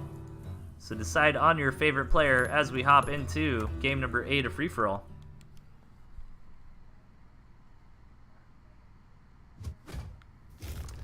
Okay, spawning in the bottom, we have Yope. His opponent to the right, Ace D Broken Wing. Their opponent up top, we've got Red Dinosaur. And finally to the left, Onyx.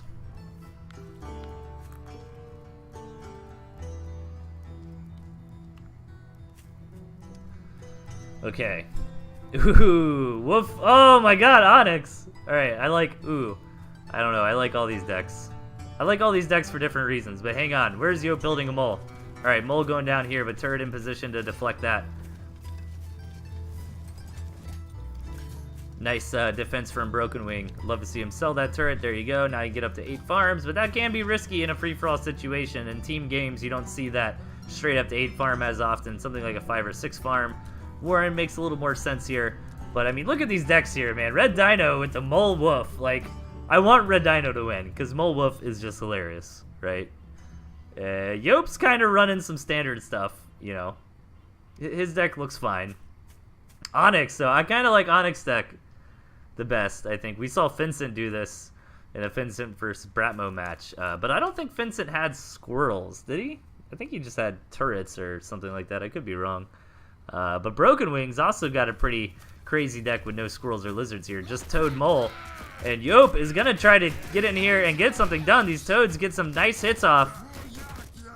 Is he going to get a pig? I think he is, especially with this Mole coming in. That Toad deals with that Mole just fine. Lost a lot of money off that turret there. And I think that building farm, yeah, that building farm went down as well. So AC Broken Wing taking some hits, but trying to stay alive in this game. Blue and Red must be very happy, but I don't think they're even aware that this is going on at the moment. Looks like Red Dino secured a campfire up top and thrown down some barbed wire, or some turrets rather. Yope is really keeping the pressure on. Meanwhile, Onyx has a Fox on the way. Okay, I think I'd like to see Red Dino win based on deck compositions here. I think he's got the craziest deck. But I'd also not be... I'd be fine if Onyx won. And it looks like it's probably going to be one of those players, as Yope and AC are slap fighting one another to death. And it looks like Yope is going to eventually win this here, as AC gets sent to the kitchens.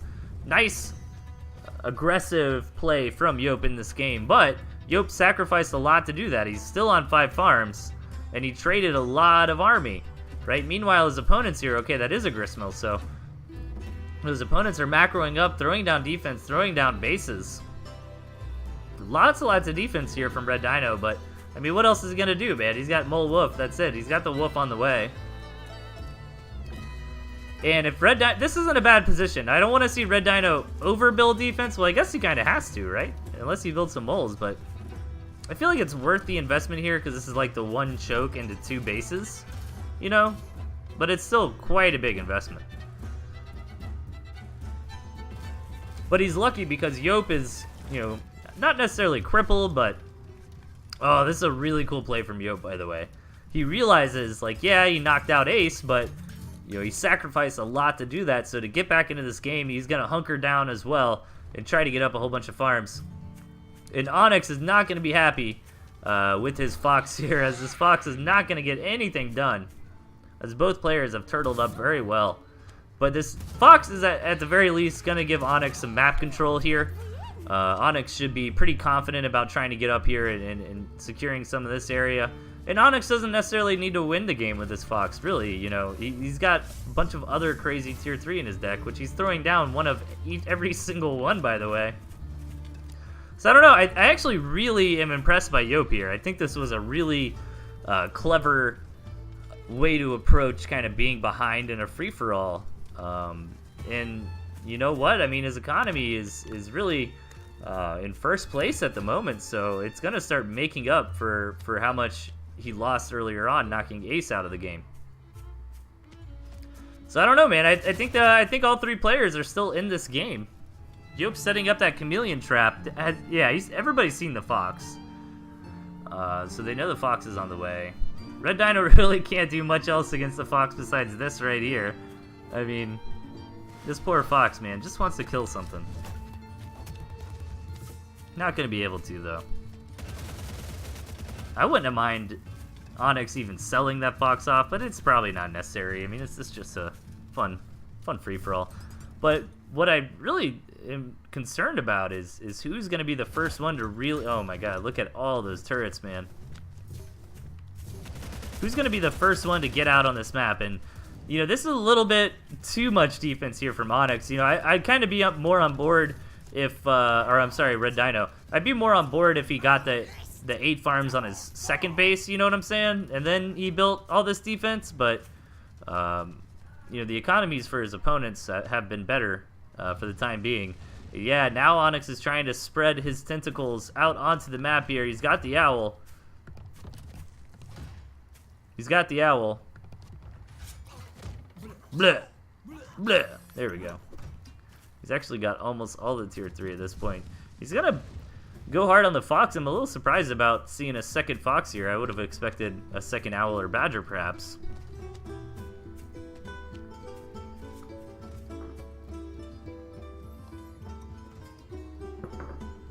Dude, back in the day, when Owl was like really strong when the game first came out. Then it kind of got nerfed into the ground, and then it came back, and it's been changed several times. It's kind of stabilized in a good spot. I don't think it's broken, you know, but it is strong. But man, the turret walls are what I used to do with and I still think it's viable as a Fox player, but it is map dependent, you know. Because really, if you've got the Fox, they've got the Owl. You're going to try to get something done in the early to mid game, but then they start getting 2, 3, 4 Owls out. Your Fox is not going to compete with that. So really the play from there is to try to use the time when they have like 0 to 2 Owls, right, to get out on the map and just take everything over and try to contain them to 2 bases if possible, 3 bases at the worst, and then just build so many turrets that the mice, you know, really just don't get anything done and try to bleed them out. We don't really see that happen as much nowadays, but it used to be pretty viable in the early days of Tooth and Tail. I won some tournament games off it. Red Dino, 20 turrets here, man. The barbed wire is a little bit overkill. I would actually like to see the barbed wire like right on the edge of the turrets, I think, because the barbed wire being that far away is just a small liability, because the mice can come in and, you know, eventually tear down that barbed wire. 2 foxes, though. Gonna make scouting what Onyx is up to very difficult, dude. Red Dino, this looks like an Age of Empires 2 game or something. Like, Red Dino is just creating walls on the map here. Dude, I got into Age of Empires 2 like 4 or 5 months ago, I want to say. I started getting into it pretty hard, playing ranked. I was like studying online games and builds and stuff. I'm doing a lot of like night rushes. That's kind of the easy build. Experimenting with skirmishers and archers and stuff. Pretty fun game. Really, it's just such a slow build up, I think, is the problem with it. I've been wanting to play Command and Conquer campaign lately. I think that'd be a lot of fun. But one of the reason I like Tooth and Tail so much is just how fast it is. Like, I just don't have a lot of time for video games. So it's fun to play Tooth and Tail for me because, you know, matches are like 5-10 minutes long. I can kind of kick back with a beer and a controller. Get to hang out and talk crap to you nerds. Dude, what is going on over here? So much tier 2 from Yope.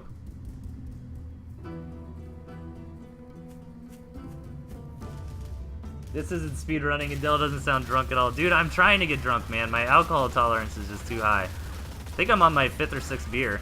Oh, the owl goes down. The second owl goes down. Losing that commander was huge there for Red Dino. Not so good for Onyx. And dude, look at this, man. This is Tooth and Tail artwork, man. Now. See, people make the joke all the time, like, how are you going to yell at a turret and make it better? But there's little guys in there firing.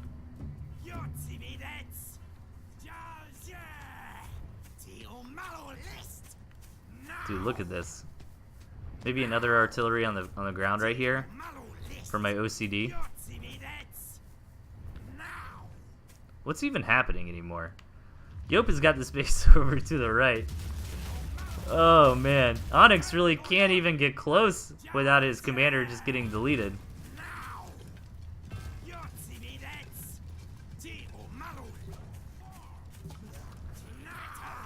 I gotta convince Andy to add into streaming or casting mode or whatever for replay analysis, removing the woof volume. You know what I mean? I don't know how loud the volume is on your end. Maybe you can't hear it as much as I can. But I guess it makes sense, like he is yelling. Oh, here come the moles! Red Dino's still on 1 woof though, and his economy is pretty low, man. Yope was able to grab, you know, the right side of the map per se, and Onyx did a good job getting up here. I think Onyx has the best army, but I don't know. I don't know if that's true, man. Actually, I think Yope might have the best army. 2 woofs, 18 chameleons, 16 falcons. This is gonna be insane. What if I just quit the replay right now? If I was just like, boom. No, you don't get to see it. I just deprive everybody of the epic battle that's coming. That'd be a very mean thing to do. I wouldn't do that to you guys. Ooh, that's pretty mean. That's just the balloon vision, right? I don't think so, says the Red Dino. No expansion for you. Red Dino's in this for the long haul, man. You know, he's intentionally not taking these farms. He wants to make sure he can stay in this game as long as possible. Onyx is thinking about it, but dude, where are you gonna get in? Gonna move forward with the mice. He should be able to at least kill a couple turrets here. Yeah, a few of them fall. Red Dino doesn't really care about that. He can throw those back up, no problem. He's got his moles in position here to help buffer against these mice, but losing the moles is very expensive.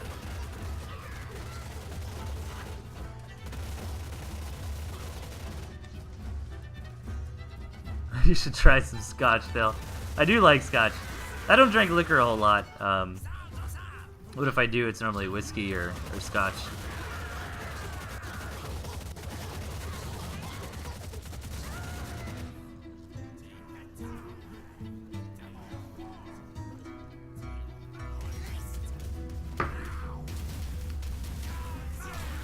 Bleh. Bleh. Bleh. Oh, here we go. That's so many Falcons and Chameleons, man. Is Yop gonna win this? The tier 2 versus the tier 3. Yop is gonna come out on top, it looks like, as the tier 3 are starting to fall, but that Badger is out of control. And actually, the 2 Badgers end up cleaning up all that tier 2 from Yop. And Onyx is starting to get something done, but Onyx is gonna starve. 8 seconds left. He's got no way to take. He took that gristmill. Oh wait, where do you build a farm? How do you reset his starving timer? I'm so confused. Because you can't sell a farm, right? When you when it's your last one. Maybe he took a farm and then Red Dino immediately killed it or something. But Onyx is staying in this game, which is what's important, and he's gonna knock out the last real mining base for Yop here. Just with the mice.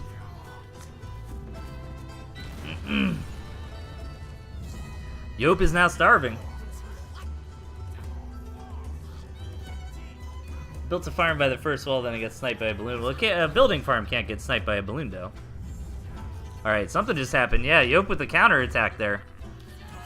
Yop has managed to muster up another big tier 2 army, but I think it's too heavy on the Chameleons and not heavy enough on the Falcons. But we'll see. I'm just worried about those Chameleons bleeding out against the mice. But if those Chameleons can get on top of the wolf of the Badgers, catches this boar. And here we go. The Chameleons are going to move in. Yop is pulling the trigger. Red is just looking at this and being very happy that his 2 opponents are murdering each other. And once again, Onyx cleans that up. Yop with nothing left. I wouldn't be surprised to see him tap out. Now, he can downsize on his warrens here and try to get something going. And Red Dino might just win this game from patience. I mean, he's got almost another 15 minutes he can stay in this game. Onyx is moving in, though, and is going to knock out the rest of the infrastructure of Yop, and with that, knock Yop out as well. So it's going to come down to just Onyx versus the Red Dinosaur here. Can a ridiculous amount of tier 3 bust through all of this defense is the question. Red Dino trying to get something done with his moles and wolves, but couldn't quite get that gristmill down in time. Didn't really lose anything to try that, though. I'd have to fast forward here, because I don't know when these players are going to attack one another again. This is a crazy game we find ourselves in here, ladies and gentlemen. So Onyx is just going to try to take it slow. If I was him, I'd probably sell off my fox. I would get it, you know, try to get up to 4 and 5 owls. That'd be the big focus. And just slowly try to get owl value over time, right? Just try to knock out these turrets. But there's just this critical mass of defense here where, yeah, I mean, this is just not enough mice to get anything done at all.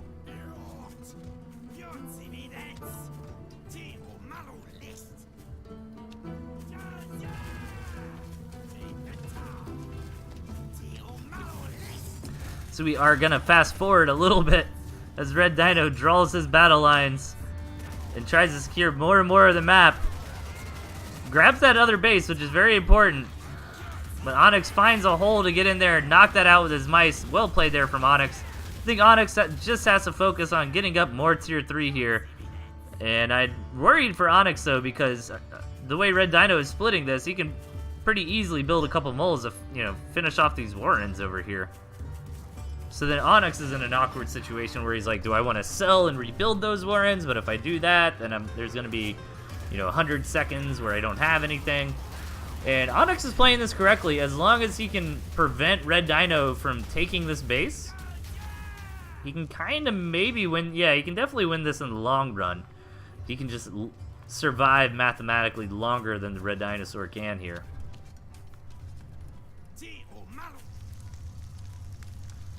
Alright, we're just gonna haul ass through this game. denies that expansion again. And this is not free for Red Dino, man. He's lost that gristmill several times. It's a lot of money that he's just kind of thrown away trying to secure that base. But it's not really throwing it away because he really needs that base. You know, if he can grab that base and he can build a whole bunch of defense around it and try to secure more resources on this map. Onyx is doing a very nice job running around using these owls and trying to get whatever damage done he can. But this is just so much defense from Red Dino here, man. And Red Dino did get this gristmill up, but he doesn't have any money to build anything around it. He'd have to sell off some of his other defense in order to be able to do that, but he doesn't want to make that investment because he's probably just going to lose this gristmill again, and the process is going to repeat. This is favoring Onyx.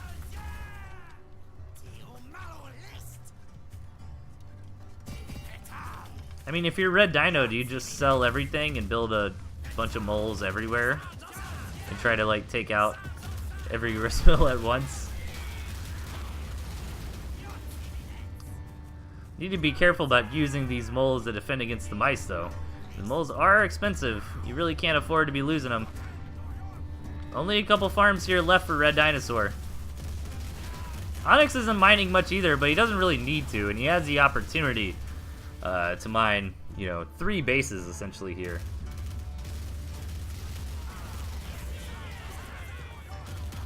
Dude. What's even going on anymore? There we go. Another Owl Warren gets placed down. And Red Dino taps out. Onyx takes the game. Crazy match.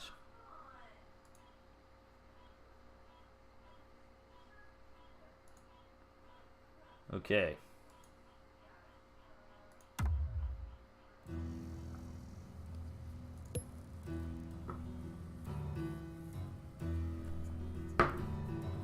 We're gonna have Protocam versus Warp Gates coming up next. Those are gonna be your keywords to bet.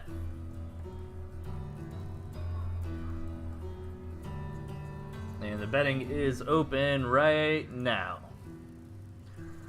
So place your bets for Warp Gates versus Protocam and let us hop into it.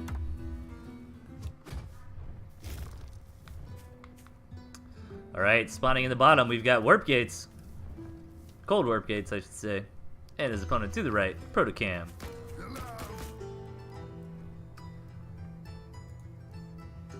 Okay. A little bit of a crazy deck coming out from Warp Gates here with 3 defenses, and Protocam running a bit more tried and true standard approach. But short distances, and you never know with Protocam, man. He's a sneaky player. He likes to do things like proxy mill with turrets or be very aggressive early on. So we'll have to see how these guys play it out. I like Protocam's spawn better here. You know, Warp Gates isn't down and out completely. He does at least have access to that second base. Look at this for Protocam, though. 2 expansions, a campfire. You really can't argue with that.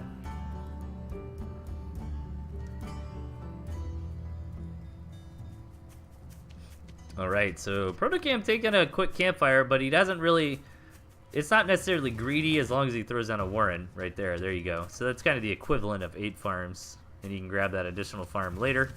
But Warp Gates is, you know, he senses that he sees that campfire, and he might not think about the fact, well, you know, he didn't take the 8th farm, and it's like, hey, that's really greedy. I'm going to respond with a lot of tier 1 off of 6 farms here. Let's see if Protocam is able to hold this off. With the turret there, is he still going to go for it? He is. I'd actually like to see Warp Gates just run around here and try to get some damage done to the farms rather than moving straight into that turret. But just sells off 1 Warren. Looks like he's thinking about selling off that other one. He's going to try to secure this base. Did he scout that rush? Okay, well, he hasn't necessarily scouted that attack path. Protocam's nice and tight. Gonna go for a Badger? I'm gonna go for a Gristmill, okay. Gonna go for a Badger? No, Chameleon.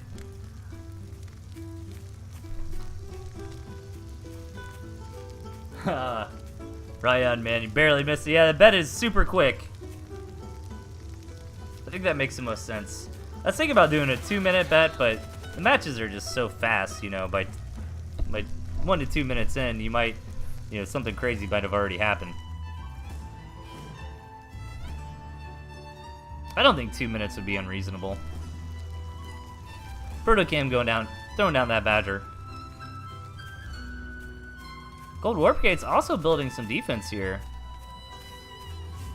He really needs to get the scout in on this Badger. Ooh, okay, you gotta know something's up, right? Like seeing all those turrets. Your game sense here should be tingling, and with the balloons, I feel like Warp Gates is reading this as a fox is on the way. I feel like Warp Gates should know a tier 3 is coming though when you've seen that much defense out of your opponent. Like, what else could they be doing, right?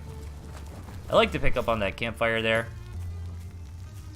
It's in a position where, you know, Protocam might not really ever get over there and scout it, or by the time that he does, you know, it's going to be mined out so far anyways. Doesn't really matter if it dies.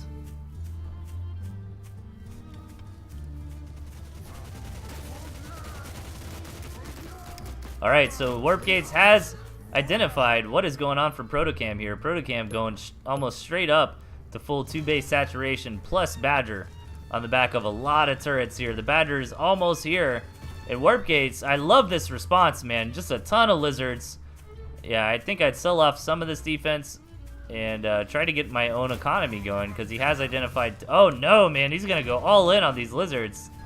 Lizards do very nicely against both the Badger and the Fox. He's going to use this lizard advantage to come in here and get some damage done before the Badger is up. Protocam really doesn't have enough to contest this. Nicely done from Warp Gates, and he pulled back at a pretty reasonable time. He didn't overextend or anything. But look at how many more tier 1 Warp Gates has in Protocam here. So he's going to keep this aggression going. I think that makes perfect sense. But the Badger is here. The Badger is Protocam's saving grace. Is he going to be able to get the work done? Warp Gates pulls back right when he sees the Badger has hit the board. Oh, is he going to go for it? He's going to jump on top of this Badger. And Protocam is not completely paying attention. He starts microing his Badger back, but it's a little bit too late. And the Badger falls for Protocam. That was his big investment here. Lots of lizards go down for Warp Gate, though. And Protocam does have a really healthy economy. He didn't take too much damage there. But losing that Badger is definitely a big deal. He's going to sacrifice other structures to get that Badger going again and try to just hunker down behind some turrets until another Badger can hit the field. But Warp Gates is not going to wait around. He's moving in regardless of the turrets. He's going to go right through those turrets. He's going to move in. He's going to focus fire down this tier 3 Warren. He's basically trading all of his lizards. Do so. Nice sell by Protocam. He realized that tier 3 Warren was going to go down, so you might as well sell it anyways. Throws it back down immediately. Some good aggression there by Warp Gates. He gets some damage done, but the superior economy of Protocam has got me worried here. Protocam can't move out for the moment, but again, he doesn't need to. He just wants to hold on until he can get this Badger. Really action-packed game.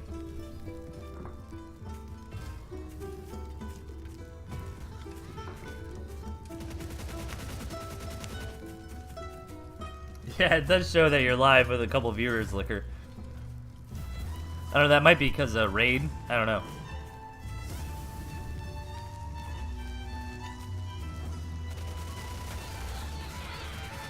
It also might just be that our browsers need to be refreshed or something.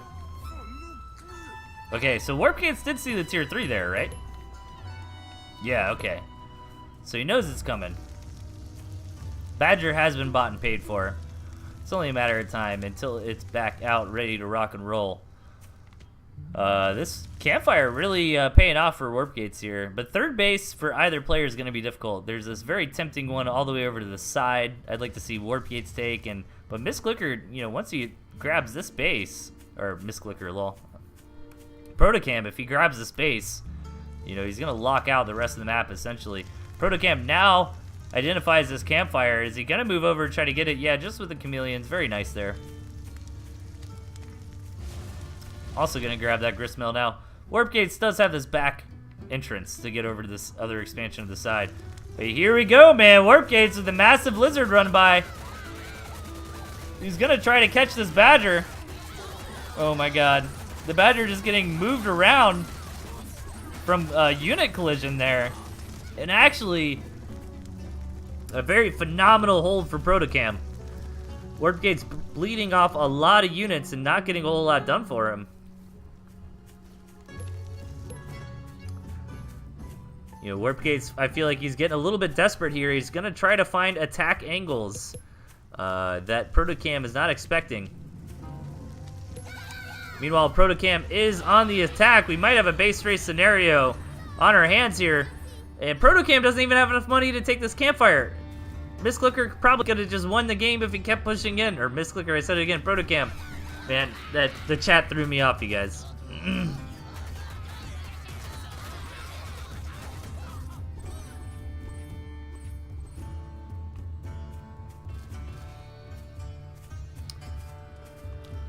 Alright, I think Warpgate realizes he's got to just try. But I think Protocam's just got too much here.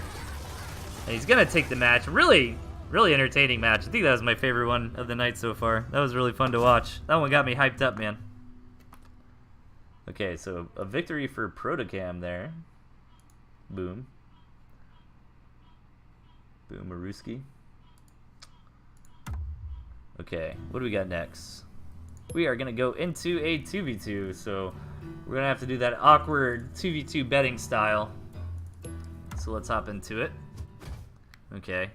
So it looks like yellow and blue versus green and red. I'll do BY. So BY versus GR are the betting options. So take a look at the players in these games. It's going to be BY versus GR if you would like to bet on this match with your Wolf coins. Throw them down. The betting is opening right now. There you go. Hey, take it easy, Noodle Merchant. It's always a pleasure.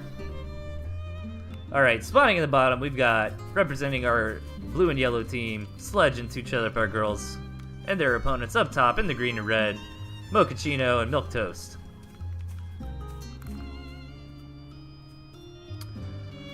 Alright, I see a Wolf Owl. I see Owl Fox. I see Owl and Straight Wolf. So we've got Owl and Fox and Wolf in different combinations as a tier 3 for our players in this match. Trailer Park Girls has a moles, so you could do something weird with that. But Sledge opening up with the Toads, man. I don't understand it. I don't get it. Is it to be good against moles, dude? I bet 3 Toads would probably kill a pig, right? I don't know the math on that by heart, but it just feels right to me. Nothing crazy yet besides the early Toads.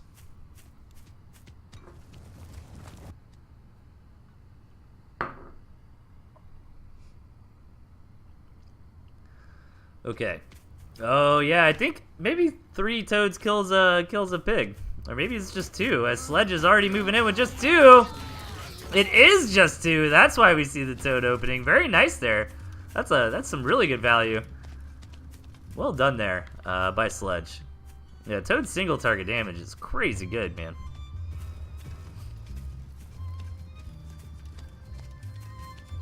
So now Sledge is going to transition into a more traditional opening here, getting rid of the Toads for the time being. Meanwhile, green and red are a little bit shocked by that, throwing up some panic defense and trying to stabilize, but not game-ending damage dealt or anything like that. Milquetoast grabbing some snakes. Campfire coming up for our yellow player, and even a gristmill that might get scouted. Let's see it. He scouted the campfire. He hasn't scouted the gristmill just yet. So I'm waiting for players here to do something nuts. So far, nothing crazy's happened yet this game. Both teams are just scouting each other out, kind of deciding on where they want to go from here. Blue is moving across the board. Actually just moving his units out. Gonna throw down some snakes. Looks like yellow and blue are rallying together. Are they about to move out for a push? They're gonna push into high ground and mines and barbed wire and snakes though, so that could be very deadly. They decided to turn around for now. maybe wait for their own tier 2 to get out here. Nice little bit of snake poking and prodding coming out from Milquetoast here. Just getting some free value. Ooh, green needs to be careful though. Kind of moving his units too far forward, but red decides to move in and help his partner out. That snake goes down. And so far, this looks pretty good for blue and yellow. As a tier 2 has already fallen for red. Another tier 2 might fall. No, it stays alive.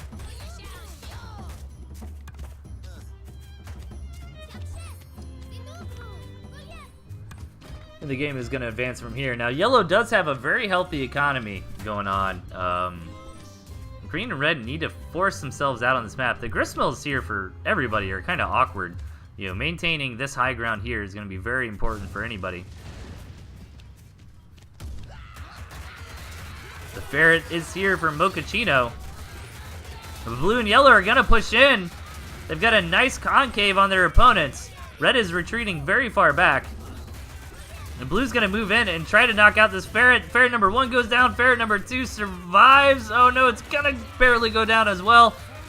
Blue and yellow have a lot of momentum here. Blue still got most of his army left over. Starting to get some damage done to the infrastructure of the green and red team. But these snakes are out on the front. One of them goes down. Snake drops for red as well. This game is just absolute carnage. This one snake lives at 1 HP. That's going to be nice for Sledge here. But they're forced back regardless. You know, keeping the snake alive is a nice little consolation prize, however.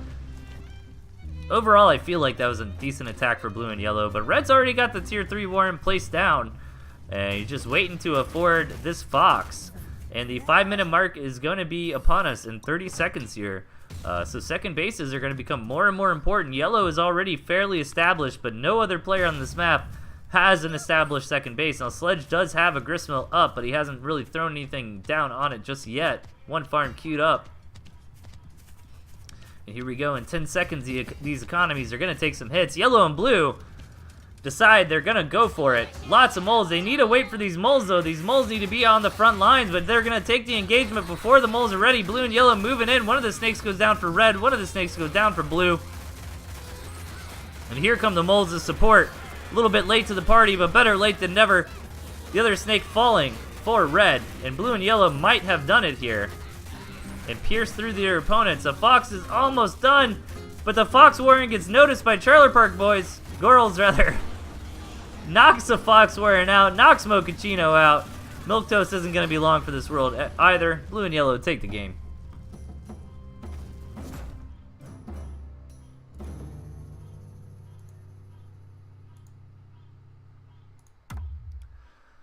Okay, it is getting late, but I do want to finish up these last couple games. Otherwise, it will never be seen, because this is the last time I do old patch stuff. We've got another Stroundel match on our hands against everybody's favorite troll, Froggo.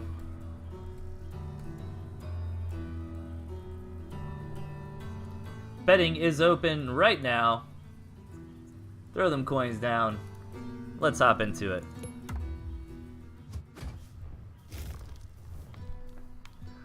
Alright, spawning at the bottom, we've got Black Vegetable, aka Froggo. And his opponent up top, Stroundel. Fox versus Wolf. Froggo running a little bit of unconventional stuff here. No skunks, no pigeons. Lots of wire and mines. Not lots, I guess, but lots of defense, I should say. I like it, though. Like, squirrels make it through the early game, maybe with some barbed wire mines to help out. Try to get up to Wolf, Chameleon, Falcon. That'd be really cool. And meanwhile, Stroundel, with a more standard approach, I feel like Stroundel's deck is a pretty strong deck for the meta. The 3 tier 1 and tier 2 with the Fox I like a lot. I like running the Ferret with it, but I understand the concept about running Falcon with Fox. Try to have a nice, strong tier 2 that stacks very well to propel you into the late game.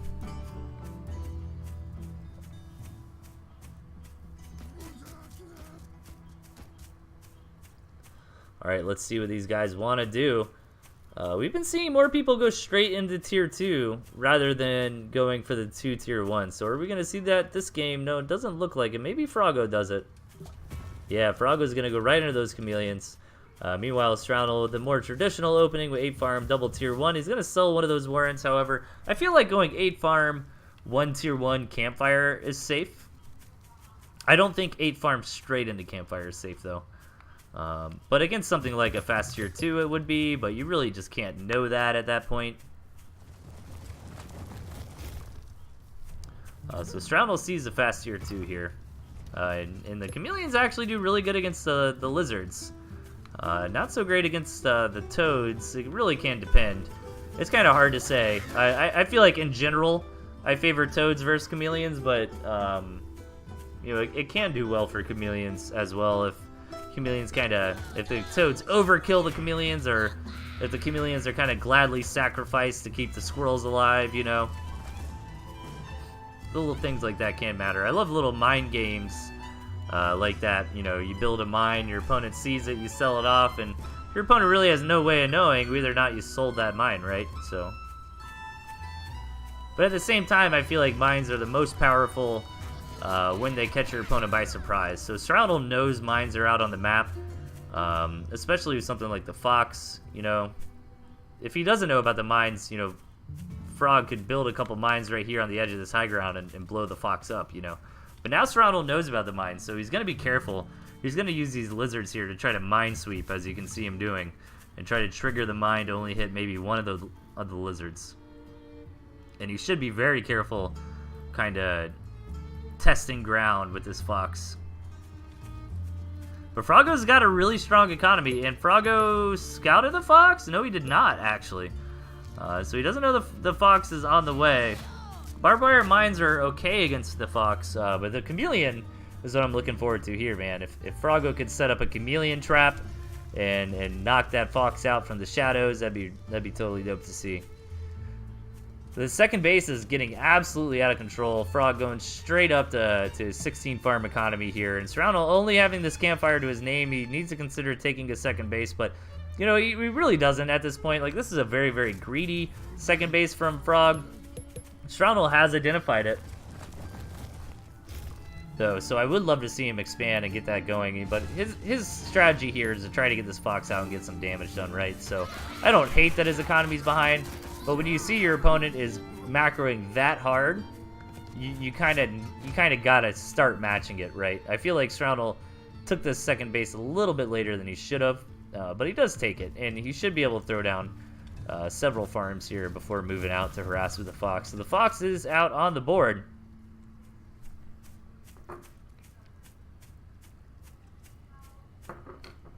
And Stroudel is looking to move out. Oh my god, these 3 mines. Oh my god, these 3 mines, you guys. Oh, Stroudel. Oh, only knocks 2 of them. It lives at 1 HP. Oh, man. Oh, God. That was so close, you guys.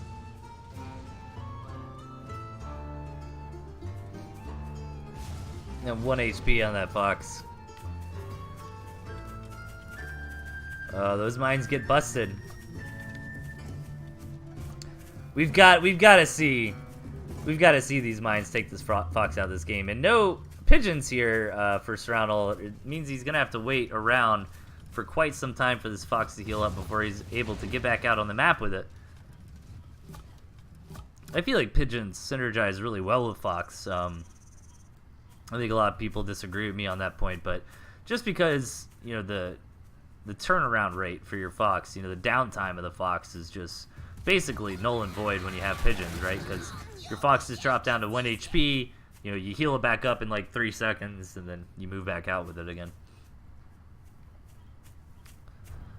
But Stroudel really getting his economy going here. Meanwhile, Froggo is as well, and he's getting up to a ton of tier 2. When is Froggo going to throw down the tier 3? There it is.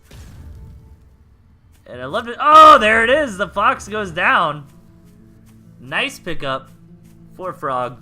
The Stroudel even bother building another fox is a question. With so many mines on the field, I might think twice about it. Maybe instead focus on my falcon count here. PRB heart attack. What doesn't work with foxes, Mishra? Badger? Because you'd have to micro both of them at the same time.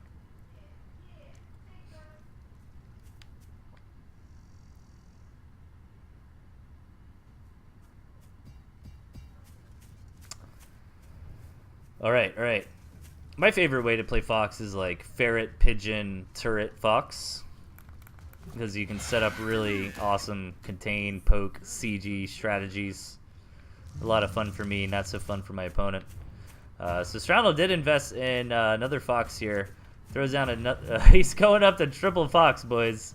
Oh man, what if we saw 3 Foxes all stack up, right? And then like run up right here, and then the mines explode. Well, I guess they'd only do the AoE damage. Like, would that kill all 3 Foxes? Because this is single target damage from the mine, right? That really does most of the work. That, I guess 12 damage, right? To drop a Fox to 1 HP. What tier 1 or tier 2 doesn't work with Fox? I mean, I guess they all do, right? But I think all tier 1 kind of work with all tier 3, right? I mean, can you think of an instance where that isn't true? I mean, maybe owls and pigeons. Oh, the chameleon trap though, well played from Frogo. Oh, that was beautiful. Nicely done. Fox kill number 2 has been accomplished here from Frog. And Frog has a lot of anti-Fox stuff in his army with the mines and the chameleons, and he's been able to knock out a Fox with each.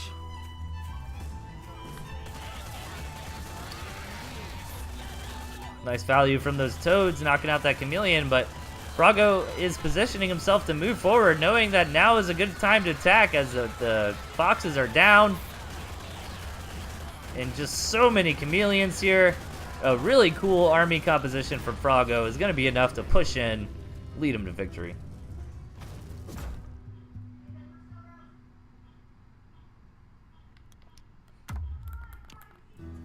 Toads want a short fight, Fox wants a long fight. Yeah, but you could kind of poke him down with the Fox, right? And then burst him with the Toads. So we had Frogo win that one. Alright, it's 10 o'clock, you guys. But I did miss Tuesday, so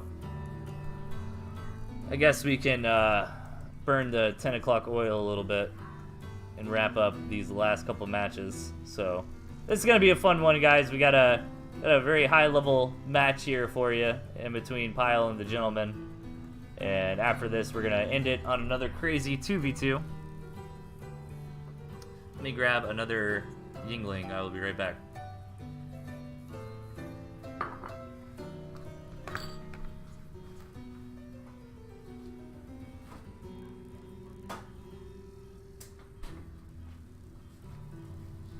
All right.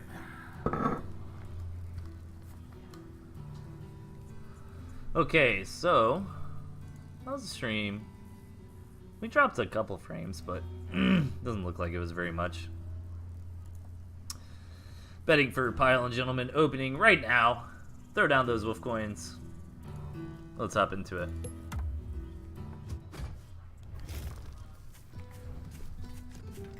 All right, spawning in the bottom, we've got Pile. His opponent up top, the Gentleman. Both running this Pile-esque lizard defense style with the moles. Pretty hilarious to see a mirror matchup with a really crazy, like, I don't know, it's weird. Like, I hesitate to call decks a meme deck, right? Because I think it depends, I guess, how you interpret that, if that makes sense. Like, if you're saying meme deck as in, like, oh, this is never gonna work on a competitive level, it's just kind of for fun, you know, that's one thing. But it's, you know, a style like this is, it's almost, it's a build. What's kind of funny here is that both players, you know, brought this build out to try to catch their opponent by surprise. Or decks, rather, is what I meant to say there. But speaking of which, the builds here are also very risky, as both players went for 6 farm doubles. So I just love to see this kind of stuff at high-level play, because, you know, both players, Pyle and Gentleman, are 2 of the top players in the game, right? So you might want to do something a little crazy in situations like this, you know, to throw your opponent off guard. You see this a lot in RTS games and StarCraft. I think Protoss is a very good example of that. Protoss has a lot of kind of off-the-wall builds and things like that they can try to do to catch their opponent off guard. And that's kind of really what this is. That you kind of the ace up your sleeve, or something to take out of your pocket. It's kind of like doing a fast fox or something. You know, I mean, in my situation it's a little different because I'm like known for that. But you know, somebody like Pyle might whip out a fast fox build. You know, just because, not necessarily because it's like the best build in the world or anything, but to just kind of catch your opponent off guard. And Gentleman's getting a lot of aggression here. Lizard Mole coming out from both players. And looks like Gentleman changed his mind about going all in here. Sells off a couple of those moles. Instead, going to try to get an economic advantage. Now, keep in mind, Gentleman didn't take all 8 farms at home. So it's really only a couple extra farms that he's going to have on Pyle. And both players trying to draw this battle line. Pyle does have this pocket expand, so you know, he's not completely locked in by the Gentleman here, but overall, so far in this game, I like Gentleman's position a lot, rather. He muscled out on the map. You know, now that I'm thinking about it more, like, building that many moles was a very brilliant play by the Gentleman, because he forced Pyle out of this position, right? Gentleman basically feigned, like, hey man, I'm gonna come in there, you know, with 4 or 5 moles and really commit to an all-in. And Pyle's like, all right, man, I'm going to respect that. I'm going to pull back. I'm going to try to throw down some defense in response to that mole aggression. And then the Gentleman kind of shifts gears, just throws down some defense, gets his economy going, sells those moles off. And now he's got the artillery cannon underway, which is going to begin shelling onto the defensive Pyle here. But Pyle, he's got this little poop chute over to the side, man. He can get out of his base. He's not fully contained. Does the Gentleman know about this? He does know about that attack path. Is he going to spot Pyle running by? He does. That could have been devastating for the Gentleman, and it might still be. The Gentleman really doesn't have any units here. Compared to the 21 lizards of Pyle, here comes a big engagement. Pyle is just going to go for this gristmill. He's going to get it. Lose a lot of lizards in the process. But a nice victory there for Pyle.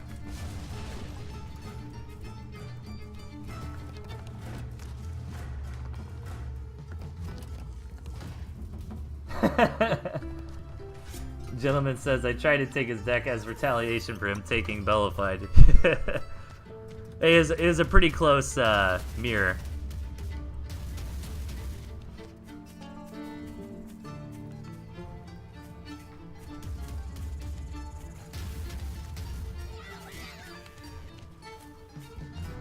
Alright, Pyle's got the superior lizard numbers. He's getting to work on a second base. The Gentleman had a nice economic lead for a little while there, but that clutch timing attack from Pyle, knocking out that second base of the Gentleman, kind of reset him. Gentleman smartly sells off a lot of that defense there. This is really weird, the more I think about it, that the Gentleman's red and Pyle's blue. Like, alright, here we go. Pyle moving in. He's got the superior lizard count here. And he takes the fight and denies the turret. Nicely done by Pyle. Pulls back for the time being. Gonna let his lizards regroup there. He doesn't want to turn a good thing into a bad thing.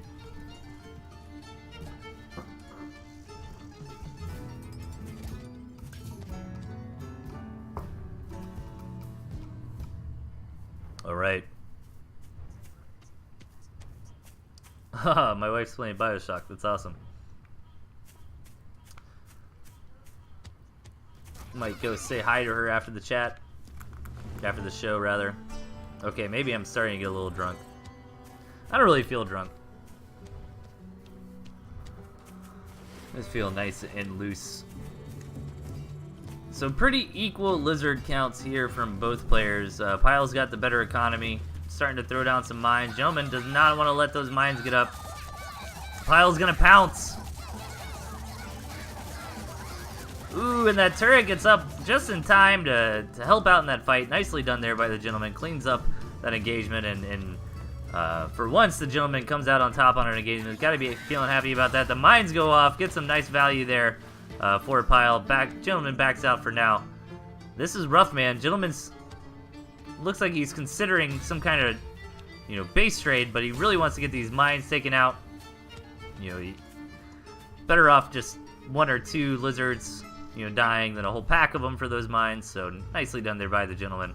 And he's still got these 2 farms right here. Ooh, he's selling a bunch of stuff off. Oh man, I got hyped. I was like, is he gonna build a bunch of moles? This is very risky by the gentleman. Trying to hunker down behind some turrets, you know. He's got a very fledgling lizard count compared to the pack that Pyle has put together.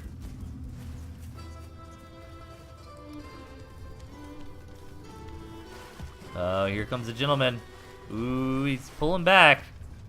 Maybe he has second thoughts. He doesn't want to get out of position and let Pyle just run over him.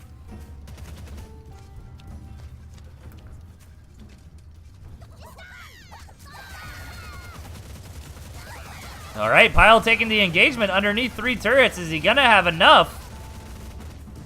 Looks like he does, but those 3 turrets there really helped Gentleman out in that fight. Prevented Pyle from moving forward, getting anything else done there. And maybe Gentleman might have traded more effectively. It's kind of hard to tell, though.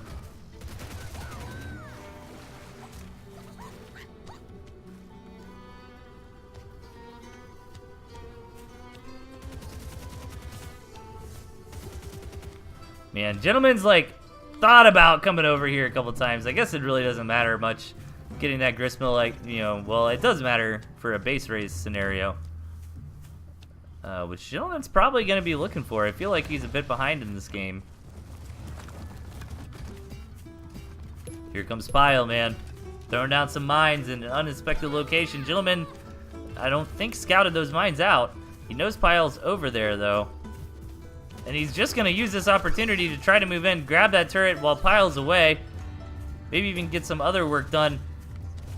Gentleman just built that gristmill, if I recall correctly, so might have been a little bit of a bait play to lure Pyle over there, but, you know, Gentleman sold off those warrens earlier at home, so he's kind of the same boat Pyle is with his gristmill, right? Where it's like, whatever, I mean, if you take it, you take it. It does suck. I'm not going to say it's irrelevant, because in a base race situation, that certainly can matter, but not the end of the world. But the Gentleman's going to catch Pyle a little bit out of position to defend his main base.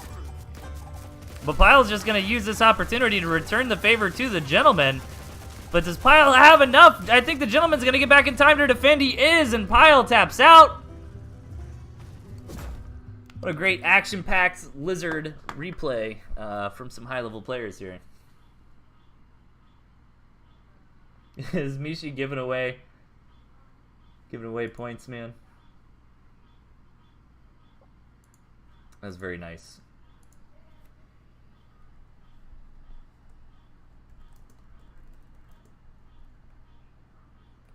For that, I will give you some points back, Mishi.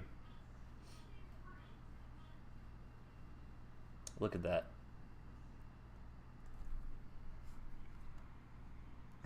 That's right, that's karma. See, Mishi gave his own points to Broken Wing so he could have fun betting, expecting nothing in return. Alright, one last match of the night.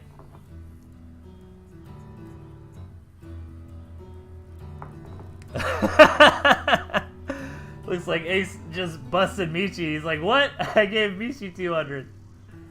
Oh, man. That's funny. Alright. Alright. You know what? You were nice as well, so I'm gonna even it out here and give a couple points to Amishria. Ah, I spelled it wrong. Oh no, that's not her name on here.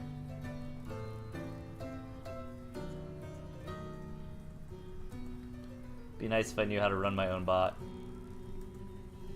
Boom. There we go. Now everything makes sense, right? Okay, so for the last game of the night, we're gonna have a 2v2, so we gotta do that weird naming convention for the betting.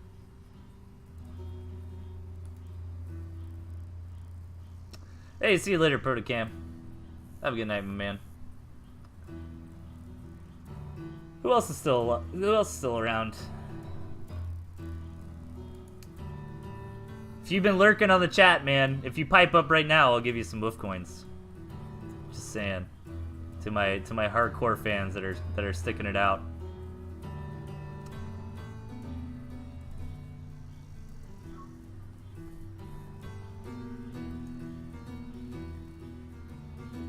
I'm not giving you anything, Master. I gave you like 5,000 already.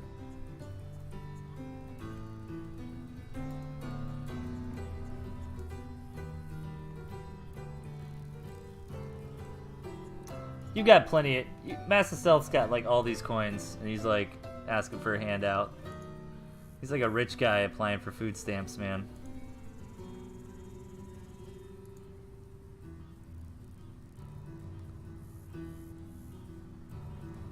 Alright, let's hop into... let's get Zictex. Zictex piped up, man. I'll give you some coins as well. I'm gonna give you 500 coins. I haven't seen you in the chat before, man. So there you go, dude. Is this how Dell treats his dedicated fans? You're a developer. I mean... Dude, listen. I'm gonna bust you. Wolf coins, massive stealth. Look how many coins he has. He's got 7,000. He's got 7,000 asking for a handout. How dare you? Okay. Alright. If anybody else pipes up, I'll give you a couple coins. But we're going to hop into the last match of the night. Let's see what our teams are here. Okay, so we're going to say... BG versus RY are going to be the betting options.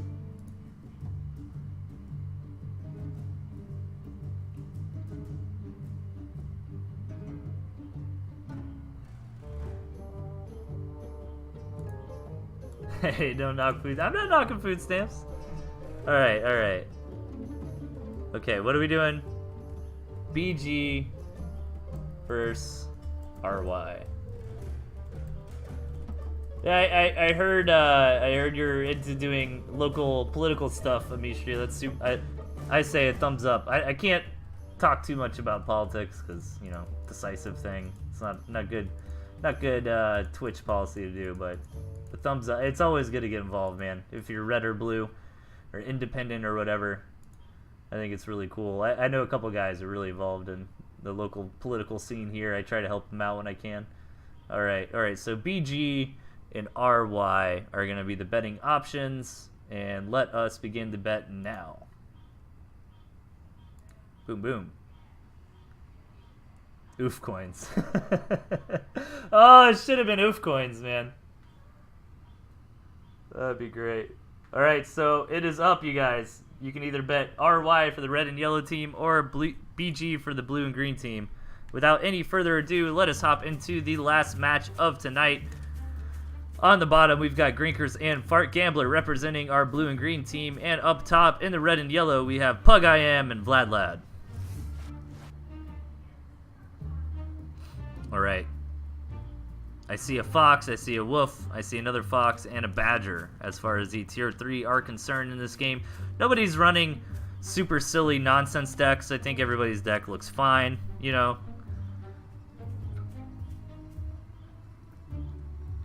But Grinkers here, starting off a little dirty. Gonna see if he can dig deep and make something happen with these moles. 2 moles on the way. Vlad Lad knows better, though. Sells off farm number 1, sells off farm number 2. These moles should be able to at least kill 1 pig, but that 1 mole looks like it will die. Grinkers is gonna trade. No, he's gonna go for it. Vlad Lad gets the sell off, though, and doesn't take any damage from that. If Grinkers can get these moles out alive, that'd be nice. Oh, Pug I Am. Loses that turret there. Makes that attack a little bit more value for Grinkers. But Grinkers also delayed his economy quite a bit to be able to do something like that.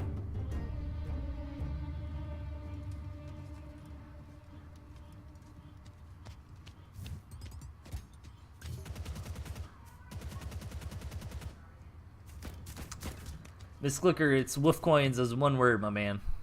I was actually thinking about setting it up to where you could type like wolf coin, wolf coins, or wolf space coins, you know.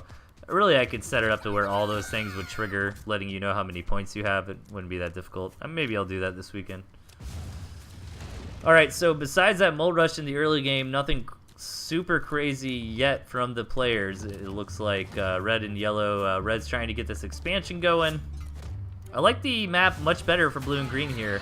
You know, blue and green can easily take these bases up here. Red and yellow are really going to have to work on this map to get something done here. You know, they can, in theory, you know, obviously that base, but they're going to have to try to cut the battle lines, like, right here. to enable them to get access to some more bases, so...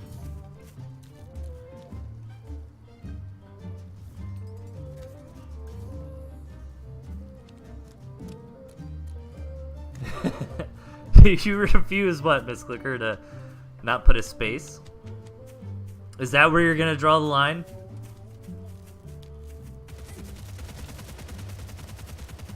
Alright, so we see tier 2 on the way. Grinkers, man, has built nothing but some defense. And, oh, super annoying for Fire Gambler. Yeah, nothing but defense and economy at this point. Pretty cool that he's going to get away with that. His economy skyrocketed up in this game. And he could throw down a Fox on the back of this. He could throw down some tier 2, but I'm worried he really needs to get some tier 1 going. You know, he doesn't have any squirrels or lizards. I should have pointed that out earlier when I said nobody's got crazy decks, but I'm getting a little bit tired. Getting a little bit of tired, lol. Getting a little tired and I missed that. So yeah, looks like everybody is securing second bases here. Yellow grabbing this base over the side. Blue and green are just skyrocketing up on economy, but so did red. So Vladlad's really the only one lagging behind. The Fox gets thrown down for Pug IM. No tier 3 yet for our blue and green team.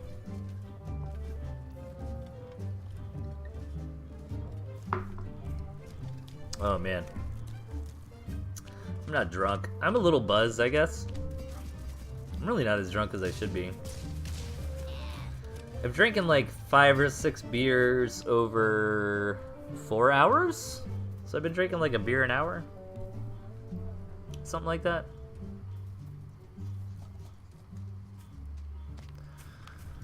Alright. And I'm only reporting on that because for the vote tonight, the options were speedrun, single player, do old patch replays, do new patch replays, or get drunk. And get drunk was the #1 by a lot.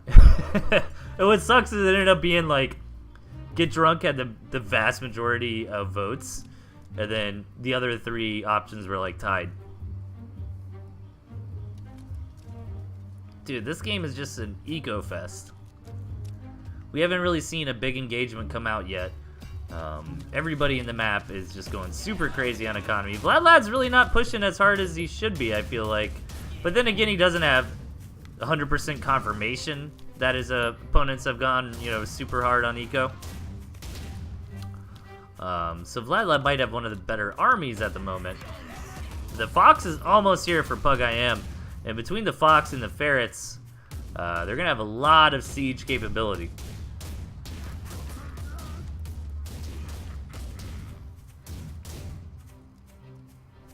Sounds healthy. Thank you, Mishi. Mishi's always got my back.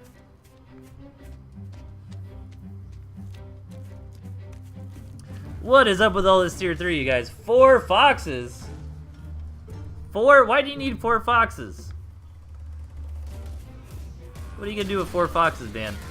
Speaking of Foxes, Red's Foxes hit the map.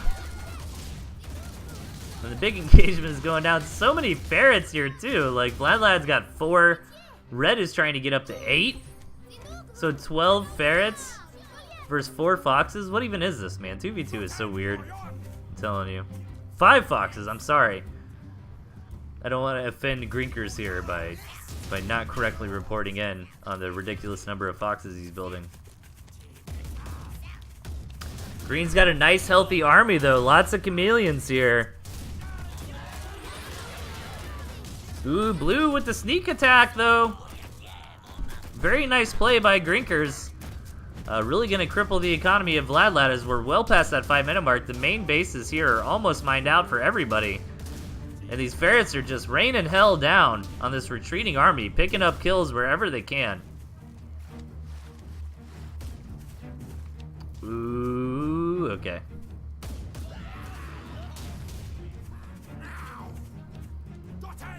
Remember when I first started doing this show? there weren't, so in spectator mode, you couldn't see the cloaked chameleons. So it was a big pain in the ass. But Andy fixed that pretty quickly. Andy's a really cool developer, man. He's actually really engaged with the community. He listens to high-level players on balanced opinions. You know, he did things like make the spectator mode for casters such as myself and some of the other guys in the scene, like Sakya and Jet. Big engagement coming down here. So many foxes. Grinker's trying to get up to 7. Vladlad's starving, though. Like, losing that base was a big deal. He managed to retake that gristmill, but he hasn't thrown down any more farms. And I think green and blue are in a great position this game. 7 foxes. I don't know if I've ever seen 7 foxes at once from one player.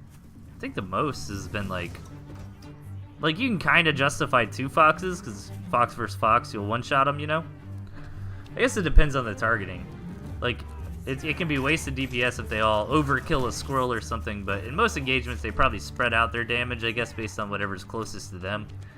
But that'd be awesome, actually, to see, like, 7 foxes just, like, one-shot a badger or something.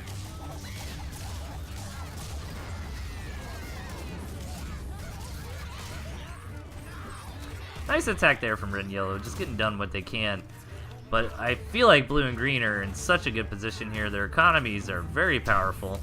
7 foxes are actually on the board. What a crazy game to end the night on. Ooh, one of them goes down already. I just want to see him. I just want to see him delete this badger, man. That's all I want to see. Now, how much overkill are they doing is the question. It looks like they're, you know, hitting different targets fairly well. That's ridiculous. Only 5 foxes left.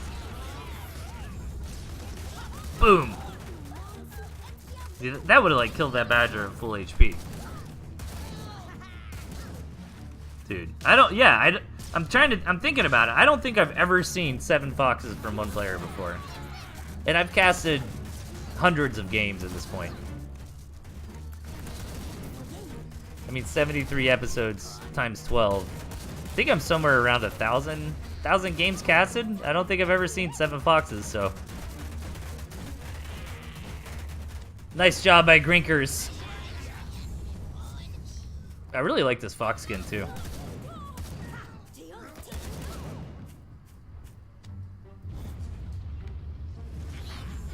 Fart Gambler is actually getting the work done here with the units that can hit buildings. As Grinker's running around with his pack of foxes. Gonna have to wait for the chameleons to come in, get the real work done, knocking out the structures.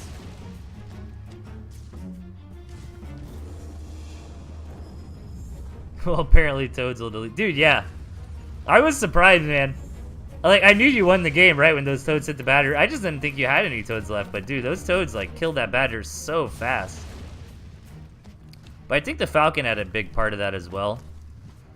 Like, I had taken a game off Pile one time where he got a badger and I wasn't really ready for it, but I had a Falcon and some Toads. Or a couple Falcons, rather, and the Falcons, you know, DPS. They got a lot of bursts, man. And kind of pierce through the healing pigeons to get the damage done. So, yellow has been knocked out here, and red is just trying to stick in and be a bastard. Look at that. That's quite bastardness there. So we're going to do a little bit of fast forwarding as this game is almost over. But we're getting to 10 foxes, so that's pretty cool. I mean, dude, blue and green, they don't have ferrets. And they don't have anything that can give them high ground vision. Really? Alright, green's just going to bludgeon through here. He doesn't even have to be cost effective. He's just got to knock this down. I was going to say, if they had high ground vision, just lull your foxes, you know, over there. Oh man, red is going to hold. That's hilarious.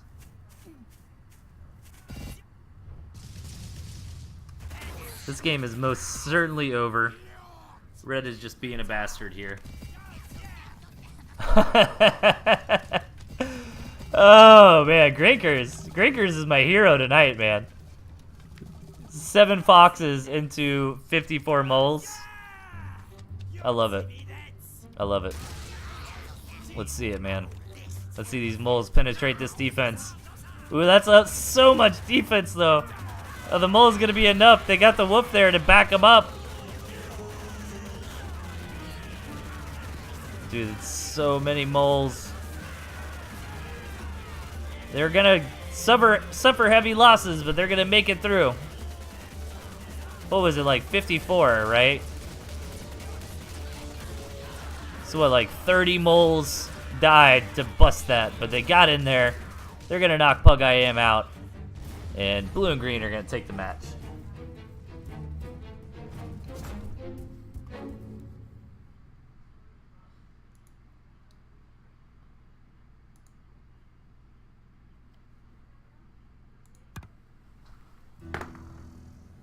Alright guys, that is it for the show. I hope everybody had a good time. Thank you so much for hanging out with me, as normal. Bet me sure like the ending there, all the barbed wire. So yeah, that's gonna be it, you guys. I don't think I have a lot to do this weekend, so maybe I'll turn on my stream and do some ranked or some speed run and stuff. I think Protocam's about to start some speed running here. So let's go say hi to Protocam. Misha racking up those wolf coins, man. Getting some good bets. I wish I had a way to like track who's like who has the highest percentage of being correct in the betting, you know? That'd be pretty cool.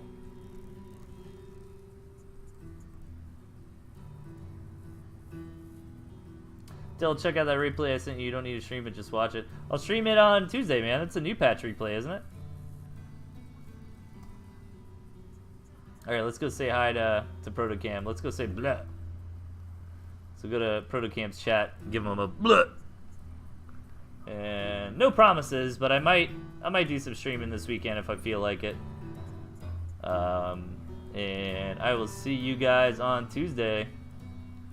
Appreciate everybody hanging out with me, and I will see y'all next time. Take care, everybody.